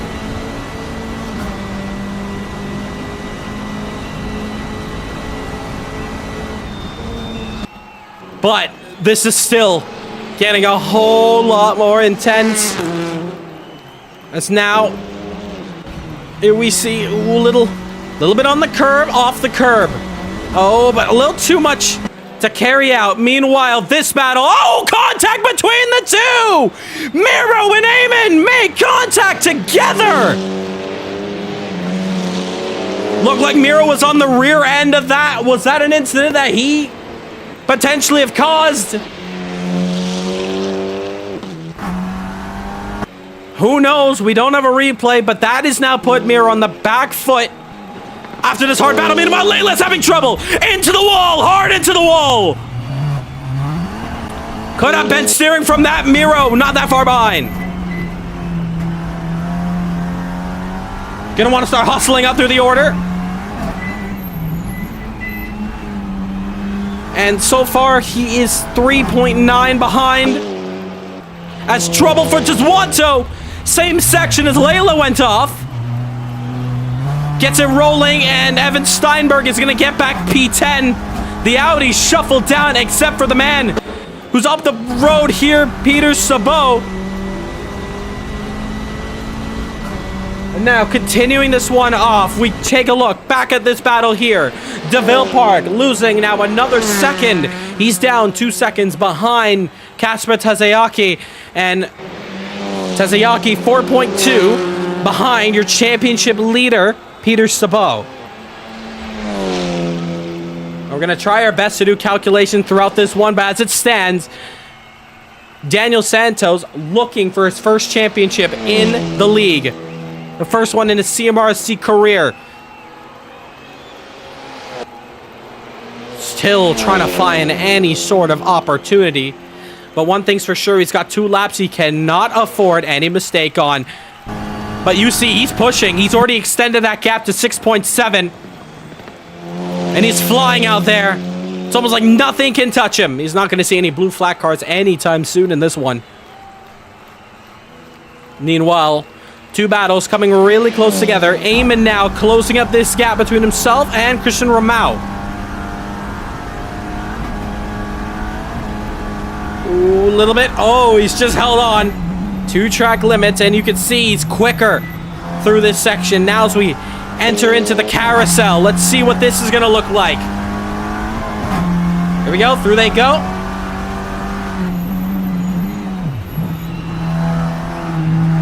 It's about how much speed you can carry through in that section, and looks like Ramau has took a lot better of an entry, and he's still staying up ahead. The Hyundai is surprisingly competitive around here. That's coming from, I think, Regan Milana. Our local officer, Officer Milana, in this championship. Once again, though, this battle still very intense. If you're loving the action, make sure to hit that subscribe button. As we start to head into the final lap of this race. You got to imagine, it's just 3 laps on paper. But with the lap times, it's a lot longer with this challenging circuit. And remember, stay tuned with us. There's still 1 more race left to go, and it is the sprint. Just 1 lap, where history can still be on its head in this championship storyline. But now, Eamon, 8/10 behind as they start to set themselves up now for the final part of this lap, and that'd be the back straight. But there's some yellows for DeVille Park. He's lost it. He's gone wide. Meanwhile, I also saw that Ramau had gone a little bit wide. Hopping over the crest and back onto the circuit. You see that Asseir still hunting down, very calm and collected. He can still perform very well in the sprint, as they hit the curb hard. Oh, he's hit the curb very hard. That's Christian Ramau. Can he save it? Desperately holds on. What a save there from Christian Ramau. But it may not be able to hold on to the position because Eamon side by side on the outside. Heading into the carousel. Can Ramau dive the nose down deep? He does. It's door-to-door contact. Touring car racing at its absolute finest. And now, Eamon to the inside now as they head into the back straight. And Ramau loses the position down to Eamon. 7/10. Who had the better run coming off the final corner into the back straight?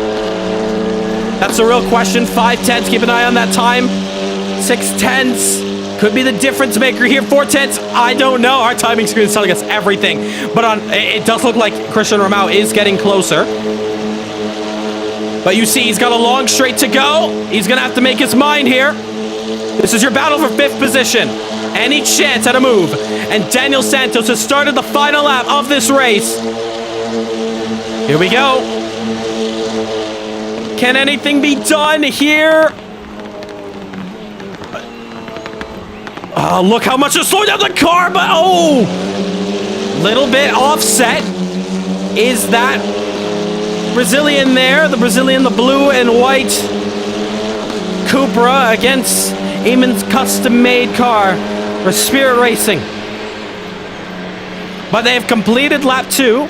Final lap for these two, as well as the leaders. They're in it. One more to go here.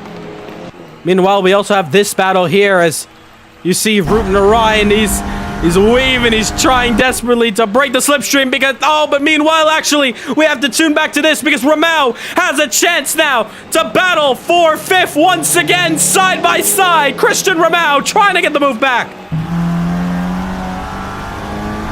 Like I said, more confidence around the main GP circuit.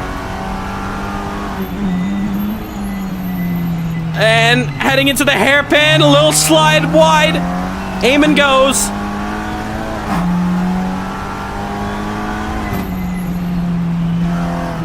But still holding on.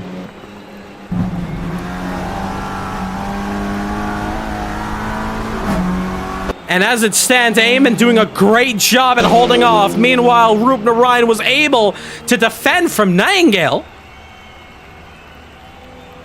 And now, things starting to lighten up for this battle back here. These two are actually battling for pole position and the front row. They're both going to be starting on the front row of the main one. So it's going to be very interesting to see how those two turn out with this race as Ruben Orion's gone a little bit wide. Back up straight. And back going. Can he hold on? But now the inside line into the hairpin section. Nightingale trying to find a move. Can the Dutchman do it? Just about able to. Ruben Orion loses down. Goes to 13th. But now goes wide is Nightingale. What a fight this is. It may be for pole position in race 2 that you may want to be. Wow, what a move there from the man who was in last, who would have started P1. Great battle between those two as those guys continue. Take a look here. Ramau has gotten closer to Asseir. In this dogfight here, there might be some trouble. There is trouble. Peter Sabo's off the circuit. Peter Sabo, the opportunity, the championship tie. He's off the circuit. Was that the choke? I don't know, but one thing's for sure, Peter Sabo would have been tied for the championship lead. Also trouble, Lucas Smith's on his side. Lucas Smith's on his side. There is no yellows. He may be teleported to the pits. He is. It's over. Lucas Smith will very much, he might be starting P1 in the main and the sprints. That is huge. Peter Sabo's off. Why is Peter off? What's going on? Peter Sabo's advantage has gone down the hill. Something's gone terribly wrong. He's off the circuit. I'm in disbelief. I cannot believe it. Something's gone wrong. He might have even run out of fuel. We head back here. That is a huge, huge championship implication here. Santos is now leading the driver's standings in the championship. Pratab says the green. Hell, Regan, it's all kicking off. Daniel Santos now leads the championship as we watch now. Race is far from over. As you see now, this battle for P5 still underway. Peter may have caught himself now. Yeah, he's looking good there. And no, he's gone wide. He's off the track again. He's off once again. And if anything, I think Eamon and Christian Ramau might be catching up. Towards the end here, trouble though, however, we did see local yellows for these two, but they look to have gotten it straightened out and going. Eamon actually is about 4 seconds off of Peter Sabot. That is huge. It is absolutely huge. 18 concurrent watching the stream, watching this championship finale. There's still the sprint race left to go. A point to point, you may say, at the Nordschleife. But it's all going down here in the final round. I cannot believe it. What's going down here? Here we go, though. Watching P6 of Christian now heading on to Eamon just up the road for P5. They'll be starting basically mid-pack wherever they finish between the two. But the Brazilian is going to want to just put it all on the line to get Eamon after they've been wheel-banging all race long. Trouble for P10, however, to Zwanto. He's ahead of both Rubner Ryan and Nightingale. They still look fine, but there's your race leader, Daniel Santos, who will be leading this championship. Yeah, maybe Rahul. It's a best Lando impression. It's broken. It's broken. Probably screaming. As you see now behind them, here comes Eamon Asseir. He sees the Audi up the road. This is gonna be P4. And they're on the final sector here. Steinberg off the track. You see him. He's just getting back on the loud pedal. But you see how close Asseir is hustling now. He sees P4 in his sight. This is huge for his championship picture to climb up the order.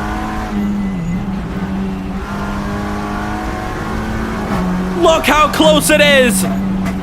Peter Sabot clearly with an issue on the car.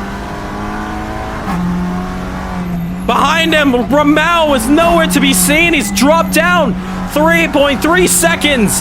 Oh, he's gone off the circuit. Able to hold on. It's the most important part. You might as well just take the cut warning. But 1 second now, Peter Sabot is in trouble. Peter Sabot is in deep trouble here. Eamon Asseir for a chance to get 4th place. Both of them over the curb. Final lap. Your race leader is on the back straight. One final time in the main race. We'll take the lead of this championship heading into the final one.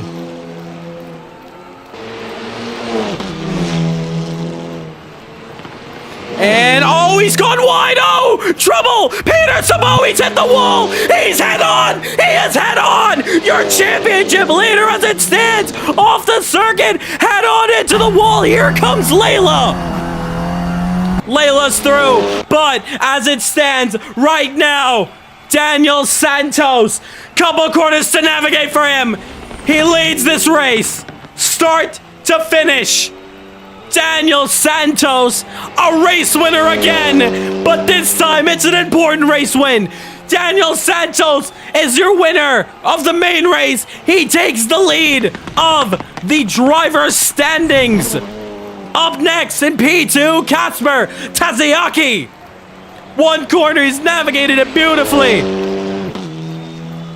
And Taziaki now finishes 2nd place And an amazing race for him. And take a look.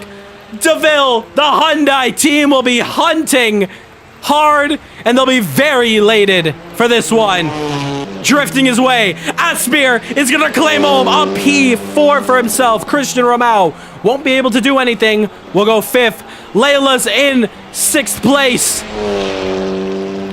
Great result for her. Miro, debut, will take 7th.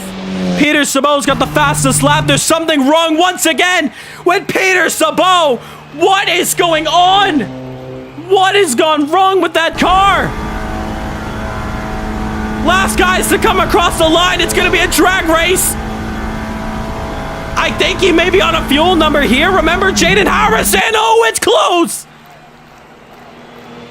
Peter Sabo, he's going slow in the straight. Oh! Hard crash. Hard crash. For Evan Steinberg. He's got going. But Peter's lifting. He's coasting. Aiming to the pits, maybe. I think he's out of fuel. I don't think he put enough fuel in the car. Teswato's gonna head to the pits. Even though it's the last lap, he hasn't finished this one. Ruben Ryan up there. Teswato gonna drive through his speeding. I don't know why he entered the pit lane. Is he gonna enter? Peter Sabo has come across. I think that's what, 10th position. As it stands, though. Let's see the next couple of drives here. And you see Ruben Ryan coming over the line, P11, P12. There is Nightingale, 13th. He was flipped on the side of his car. Could be looking for a better spot. I'm not too sure. He made a mistake and he hit the wall very hard. That for sure has to be damage on his car. And you see, oh, Luca Smith just about holding off. But your race winner and now your championship race leader. This is huge. All right, great first race out as we wait for our last drivers to come across the line here. We can talk to our man who not only has won this race, but he is now the championship leader. Daniel Santos, great win out there, a dominant victory. Now you're heading into the main race and you are in the lead of this championship. The only mission right now, you're tied in the lead, but you just need to prevent Peter Sabo from a potential race win. How are you feeling going into this one? Hello. Quite nervous. He's gonna have a better starting position. He does have similar pace to me, so it's kind of worrying that I start the last and he starts towards the front.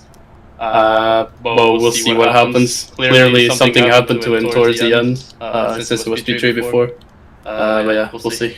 Yeah, he would have been basically tied with you in points if he were to finish P2 and you P1. But yes, he did have some issues. It's now put yourself firmly in the lead.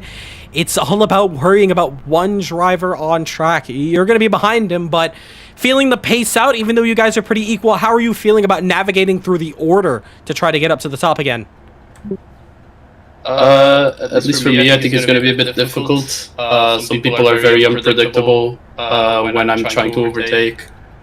Just hoping to get to the end and see how far I can go up the grids with no incidents, hopefully. Best of luck to you. This championship could very well be yours the next time we talk to you. Best of luck for yourself. Thank you. All right, you can now leave the server. We're going to try our best to make this thing a reverse grid. I think we should have all the tools to do so. Meanwhile, you guys can relax, sit back. We'll be back in about, hopefully, 2-3 minutes time.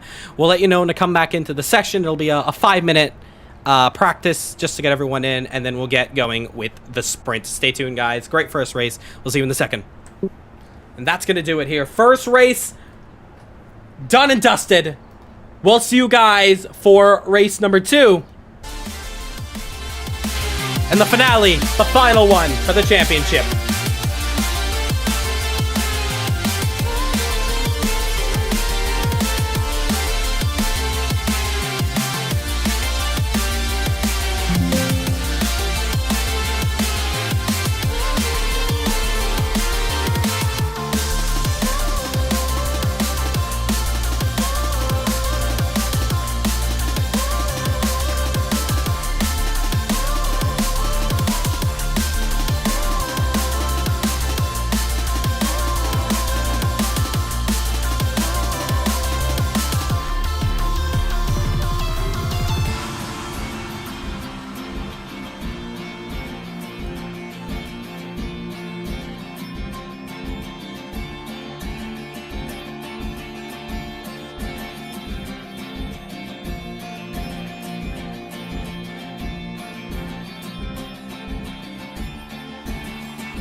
Welcome to the Nürburgring Nordschleife. Deep in Germany's Eifel Mountains lies the most feared, revered, and legendary stretch of tarmac in motorsport. The Nürburgring Nordschleife opened in 1927. This 20.8 kilometer or 12.9 mile monster was built to test both man-made machine, and nearly a century later, it still does the exact same thing. With over 150 corners, brutal elevation changes, and blind crests, and almost zero room for error, the Nordschleife is in a league of its own. It's not just a racetrack, it's a survival test. The track has earned itself the nickname like the Green Hell, and for good reason.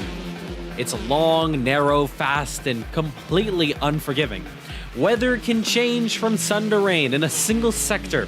Grip is unpredictable. Confidence is essential. From Formula One in the 1950s and 60s to modern-day Nürburgring 24 hours, this place has hosted nearly every form of motorsport imaginable. As I retire in this preview, TCRs around here become a true battlefield for the front-wheel drive cars, where slipstreaming and bravery, setup wizardry, come into play like nowhere else. TCR drivers are faced with the toughest touring car challenges on Earth. One mistake, game over. One lap, a lifetime of focus. So let's break down the key zones of this colossal lap, and I apologize in advance for probably the most botched corner names you will ever hear in your life, but without further ado, let's begin. Straight off, we head into Hatzenbach, a technical twisting sequence early in the lap, narrow, bumpy, and the line with trees. Get your rhythm right, and it sets the tone for everything that follows. Flugspot, a blind crest at full throttle. The car gets light, sometimes airborne, before smacking back down into the fast right-hander. It's the first real heart stopper of the lap. And then the Schwitzven curve into the Armberg, one of the fastest sectors. A near left leads into a straight, into a heavy braking zone. You need confidence on turn-in and control on exit. TCR cars, though, love to rotate here. And then Floschenrush, a downhill plunge into comparison.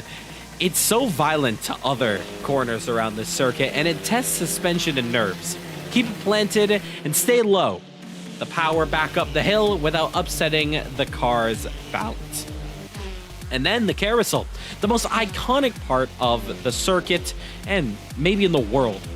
Banked concrete, one line fixed, drop in and hold it. It looks slow, but it's done right and fast and brutal when you just have to put the throttle down and keep it turned in. Hohenach into Brüssen. This middle sector part of the circuit flows with contraction in different directions and changes in elevations, like every corner around here, but every corner connects into the next in this section. It's all about keeping the momentum in a TCR car. One mistake here drags you throughout the entire sector. And then the Flatzgarten. Jump, land, flick, commit. It's where the track goes from wild to wilder. Blind entries, sudden drops, and airborne moments. Your car is never fully settled, and that's what makes it thrilling. Then we head into the Schwarzbein-Kurzbahn. Another mini carousel following by a fast left. It demands every bit of tire. You're almost at the end, but the track still has teeth. And then, finally, the big break you wait for, the Dottinger Hohe. 2 kilometers of a flat-out highway. Slipstreaming is the king. If you're close enough out of Gangenkopf, you've got a shot. Just don't lift. Trust me, your rival will not either. But the Nürburgring Nordschleife is not a racetrack. It's a trial, a marathon of bravery, balance and relief. In TCR cars, they're all decent and perfectly matched around here. Not about power and weight distribution, it's truly about what it takes to nail down every sector, every corner, every apex around this beast of a circuit. So while some circuits out there in the world, it all comes down to how fast you navigate the corners, well, around here, it's who can survive the longest. So if you want to survive the green hell, that's how you do it. It's a win in itself, just completing one lap. But in the world of Caribbean Motor Racing Sim Club, this will be host to the 5th and final round of the 2025 Caribbean Motor Racing Sim Club TCR World Series. It all comes down to this. Peter Sabot leads the driver standings by just 7 points, followed by Daniel Santos and Jaden Harrison, who are both tied for second. Feeling a bit of deja vu? Well, you wouldn't be wrong. This is the same storyline as we were heading into the 2024 Ferrari Challenge finale. Last year's conclusion of that fable race at Road Atlanta? Well, it was a 3-way tie. Now, I'm not saying to get your hopes up for another dramatic draw to come to an end like that one. But what I will say is that the race is going to be a lot more interesting with so much at stake. It may well be the first and last race ever at this circuit with its long, endless corners and straights. With just 9-minute lap times, our top contenders have all a shot at making glory, even outside the top 3. So as we grow closer to the lights going off for both races, there's nothing to do now but to sit back and enjoy the purest of driving from our local aliens. Who wins this championship the most out of all? Well, deserves it because they survived better than the rest. Peter Sabot is in a must-win scenario to claim the championship. If he loses out to either Jaden or Daniel and just finishes even P2, they will be tied for points. But with Peter still yet to find his first win in this championship, it really has put the top 3 on level pegging. It's now time to enter the green hell for the last time in TCR, as this is round 5, the German CMRSC TCR Grand Prix.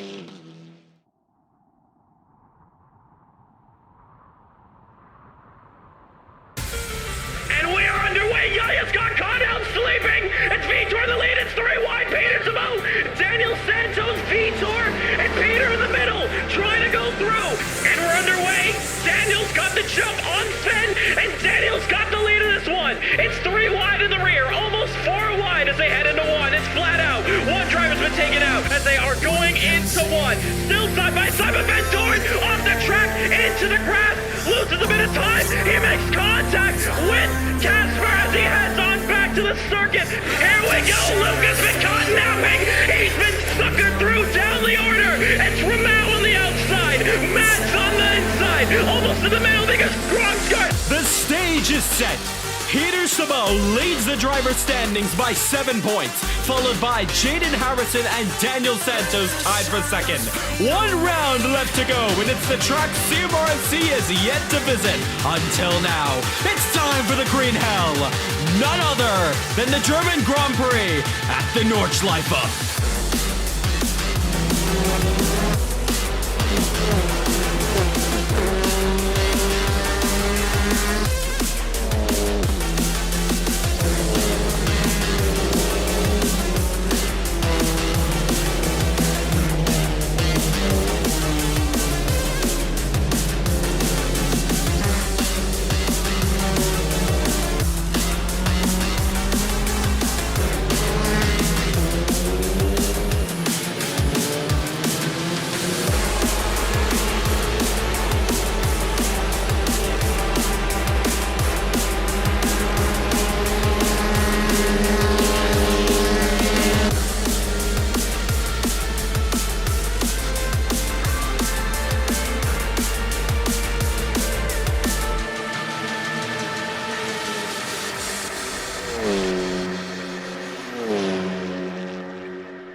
Here we go.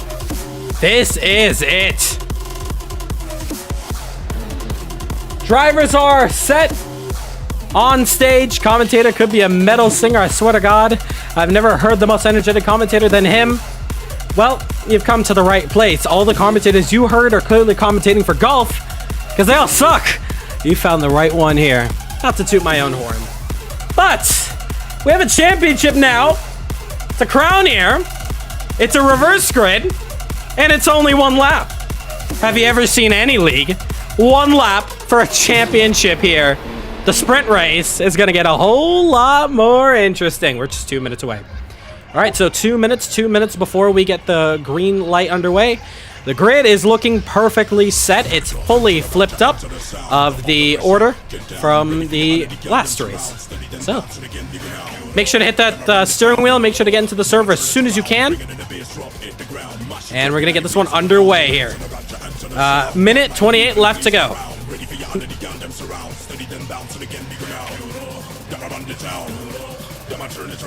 So, here we go. So it's going to be Lucas Smith who's going to start P1, followed by Nightingale. Then it's Roop Narayan, Aji, Steinberg, Sabo, Ojibwe. Then we have Layla, Christian, Eamon, DeVille, Casper, and Daniel to round out your grid. They all rev their engines up for this final race. And we're at it. Here we go. It's the finale. It's TCR World Series, the sprint race, and the final one here at the Nordschleife. Enjoy.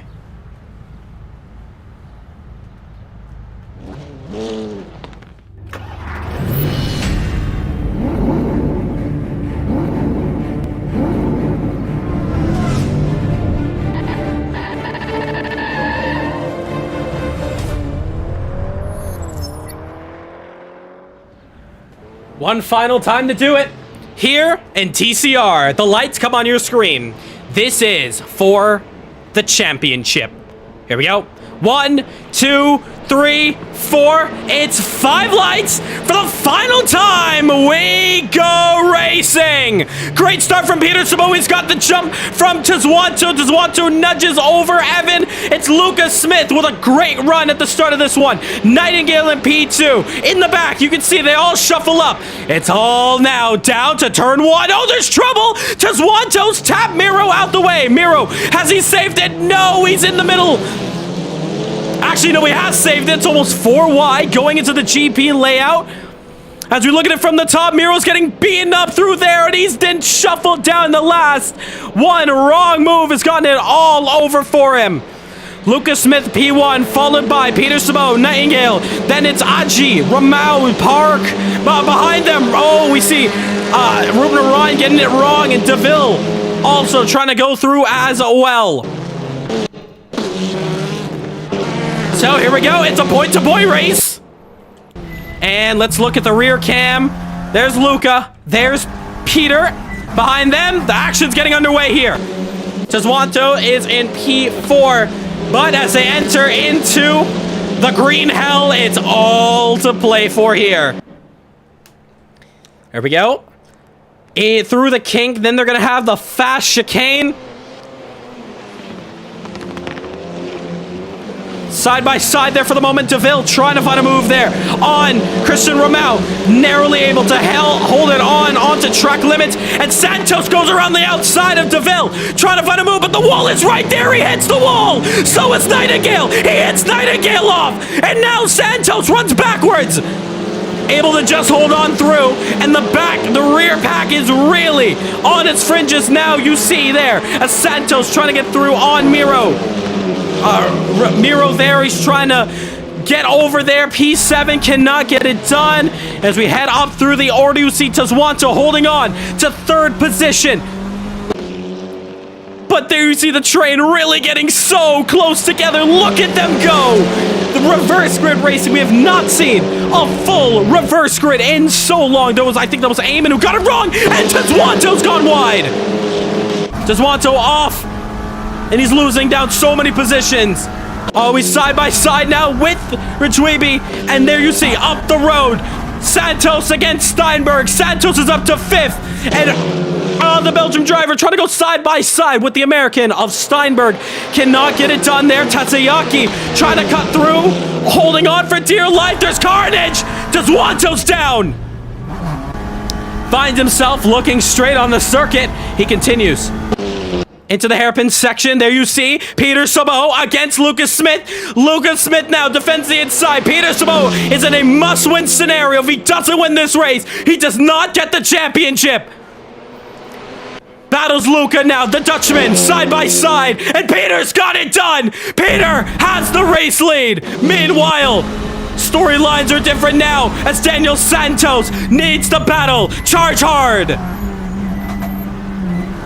It looks like he's got the move done on DeVille. It's the most aggressive drive I've ever seen, but it's a drive he needs to pull off.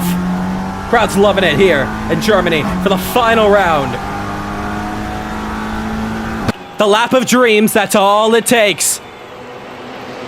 Christian, Santos, DeVille, all three of them pass your screen. And Santos goes down the inside. Kenny, no. Lucas Smith is already leaving him out for dry as he's building up a gap between himself and Christian Ramau. Meanwhile, there you see, side by side, Santos against, because we're trying to get through over the hill. We can't. There we go. Santos is now up to 3rd position. 2 cars left. Oh, Ramau's in the wall. Has he got it saved? No, he's stuck in the grass, and Layla's trying to watch. Oh, trouble. Go. Christian Ramau slides off the track. He's actually still on it. He's now side by side with Kasper Tatsuyaki. Oh, and Eamon. Eamon's collected. Carnage. He's collected Rajweeby. And that is so close, trying to go through. It's only 1 lap expected. So hard racing now, as you saw Ramau that had the tire in the dirt constantly. Last the first challenge for Daniel Santos. He hadn't had the best start in the GP layout. But now, as they already exit out the first part of this track, they're still in the first sector. Daniel Santos still on the charge. Meanwhile, Lucas Smith is still leaving Peter Sabo here. They're for company between each other, looking for a chance between them. This is some awesome racing here. It's hard racing, but now coming down to the end of this one. Does Peter Sabo have this championship? That's the real question. Gap's coming down because Santos pushing with all his might. He already leads the championship. The only way he loses it is if Sabo wins this race. That's the only way. But now, still, through the carousel. And the second sector now begins for the top drivers. Peter Sabo is not able to open this gap up. Lucas Smith still within a chance to overtake and get a race win. His first race win in Caribbean Motor Racing Sim Club.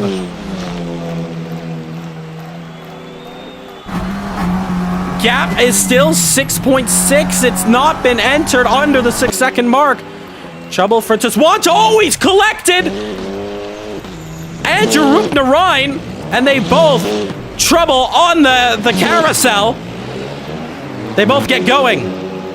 Meanwhile, Asbir against Ramau. Once again, these two fight.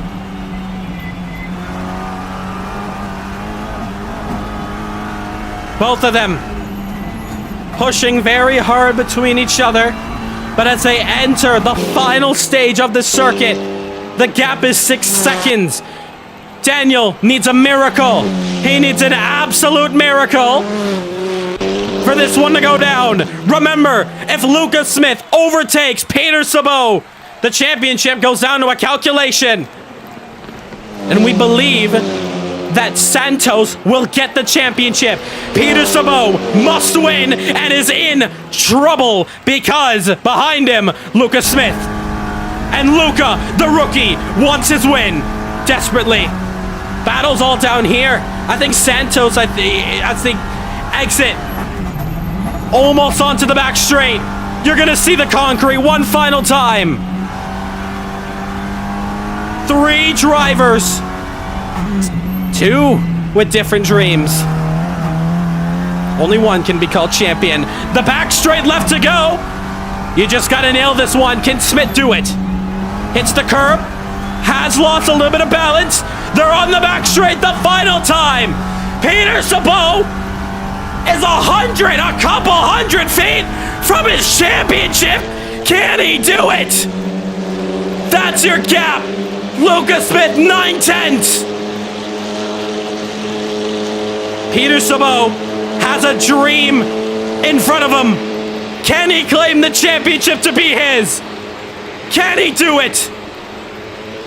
Peter Sabot, the longest straight in the world. It all comes down to the final part. How you take this chicane. On board with Lucas Smith. Can anything be done? Can the Hungarian do it? Can he put the drought to sleep? 2 corners to go. Make it 1 corner to go. Ladies and gentlemen, enter history. Peter Sabot, he has done it. The championship goes to Peter Sabot and TCR.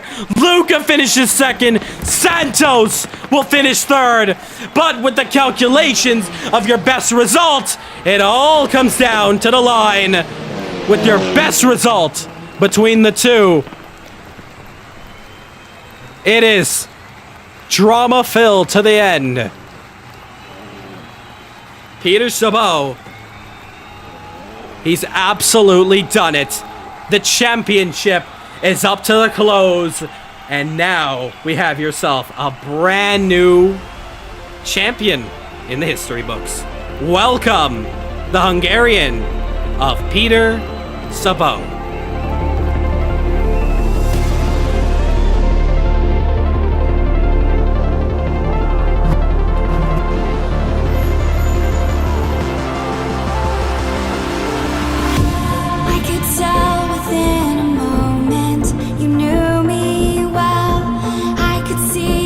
Talk to our man in P1. When I needed someone there in the darkness, I still see you like a golden light rising high above the sunset. That was huge. That was an absolute monumental race coming to the very end there. Let's talk to our man in P1.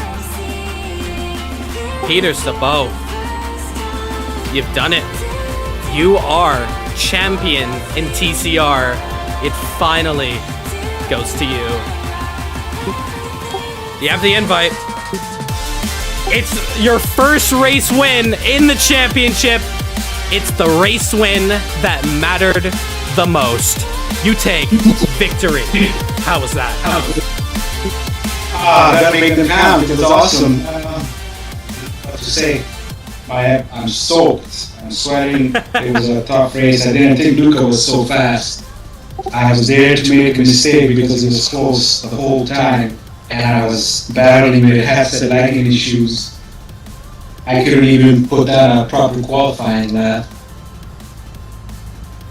Well, you finally got it done. This whole championship. It was struggle. It was tough times to get that race win. It was so much struggle, but one thing that put you different from the rest is that, well, it was all about consistency.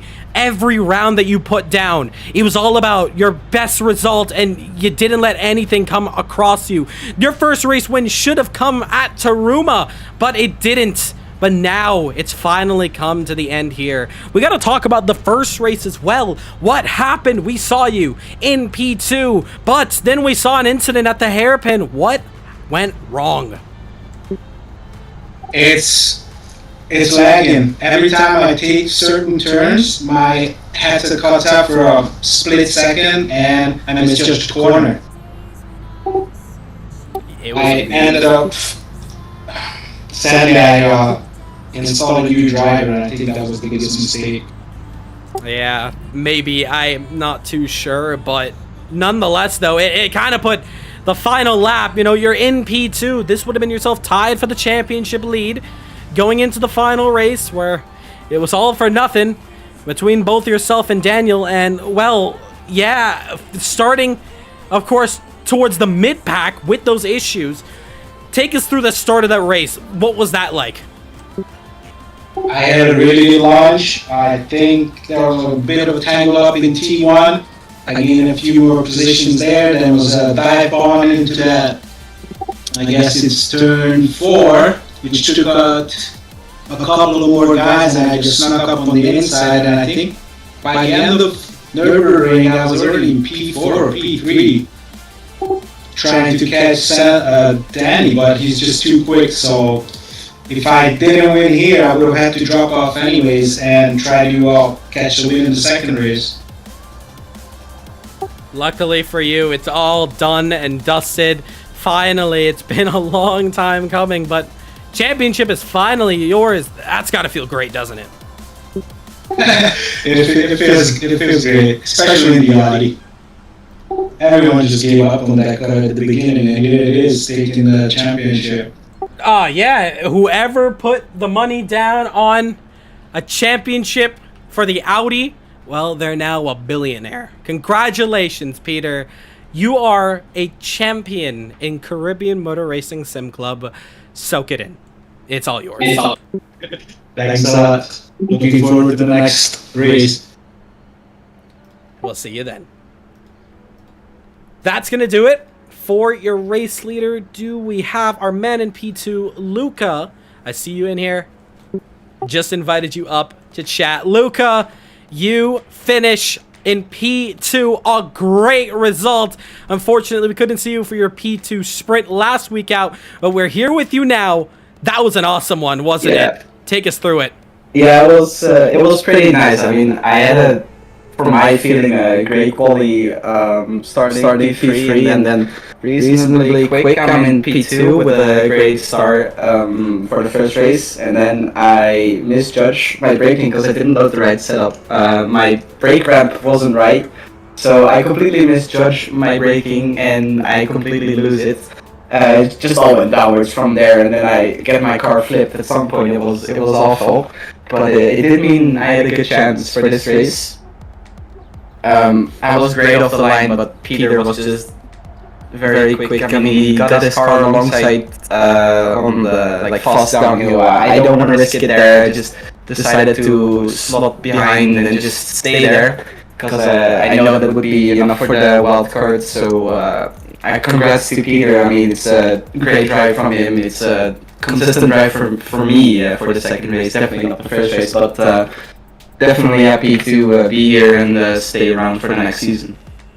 It was awesome. And yeah, just to briefly mention, the last time we saw you in race 1, you were basically upside down. You were on your door, and now you were fighting. I mean, we want to go POV. Take us through that final sector on this final race here. You're chasing down. This is not only to potentially stop Sabot from a championship. I don't think that was any of your worries. You were hunting a first race win. What were the emotions going through yourself through that point? Yeah, I definitely wanted to get the win, obviously, for my own sake. I was chasing Peter, but the corners on the Nordschleife, they're just so technical, so complicated.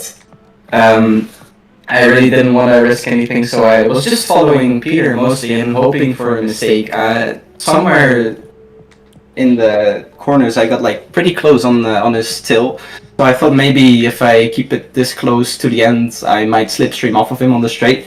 But the gap was 8 tenths. Going on the straight, which is very close, but it's just not enough to get a higher top speed from slipstream. So a lot of things going through my mind, but just decided to follow him and hope for a mistake. That's all I could do.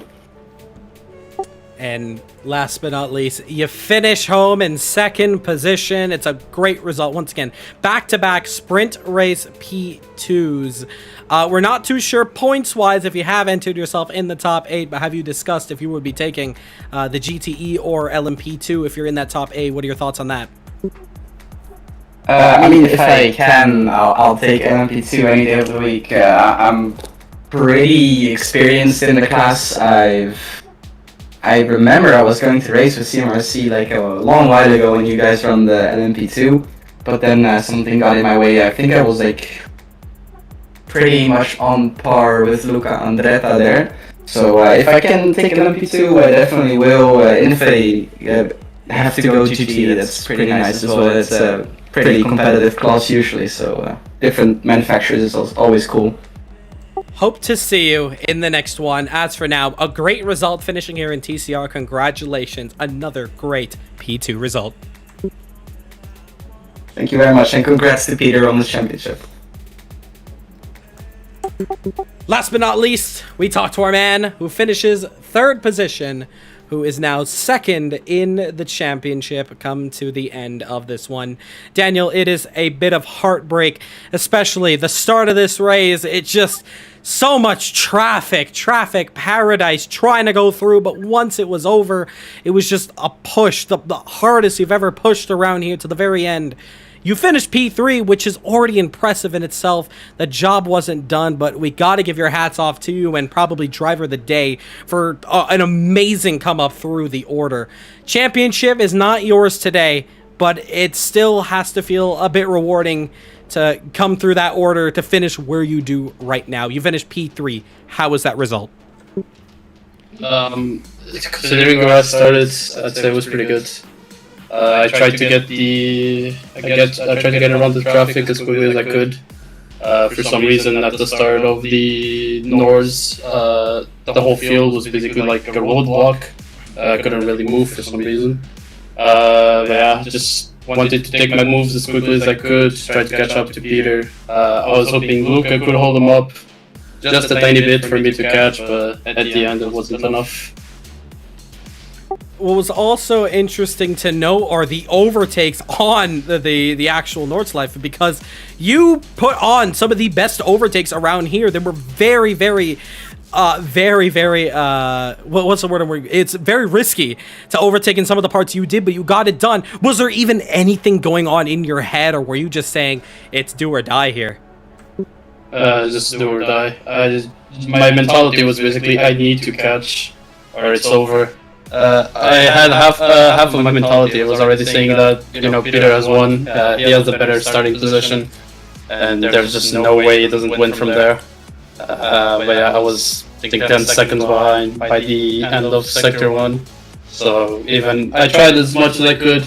I did the possible, the impossibles, but still wasn't enough. Another championship, you come very close to the end, and this is the closest.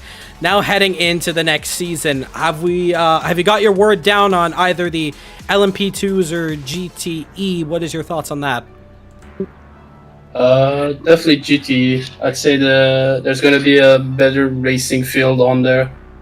Way more variety, and it's way more fun to race in my opinion. But yeah, I'll just see. Depending on whoever picks what, but most likely GTE. Best of luck then for the next championship, and another championship. You've fallen a bit short. This one the closest, but you're getting closer to that one. Maybe the next one could be yours. Congratulations on another great championship campaign coming to the very end of this one. Thank you. So that's going to do it here for TCR. Finally, it's come to an end. A great championship. And yeah, we loved every part of it. We thank everyone for competing today and competing throughout this whole championship. Next up, it's the endurance. If you want to take a look at the live stream, I'll link it in general chat. We're going to end off the stream by looking at the trailer, tracks, and dates for the next one. Thank you so much for an amazing race. You guys are free to join the lounge chat after this one if you want to discuss about the events that went on. For the post-race debrief. As for now, though, we'll see you in 7 days' time for round 1 at Belgium. The trailer is now going to come up on stream right about now. Thank you, everyone. Once again, fantastic event. And that is going to do it for that one here. What an incredible championship ending. It's a storybook finale and finish. Peter Sabot, the Hungarian driver, has taken victory here in the championship. It's his first championship in CMRSC. Congratulations to Peter Sabot, but now we get the train continuing to roll with the next championship in Caribbean Motor Racing Sim Club. It was announced quite a while ago, hinted quite a while ago. Now it's come to light. Originally, this was going to be GT4 and LMP3, but the drivers wanted GTE and LMP2. So, without further ado, it's now time to check out CMRC's next official champion.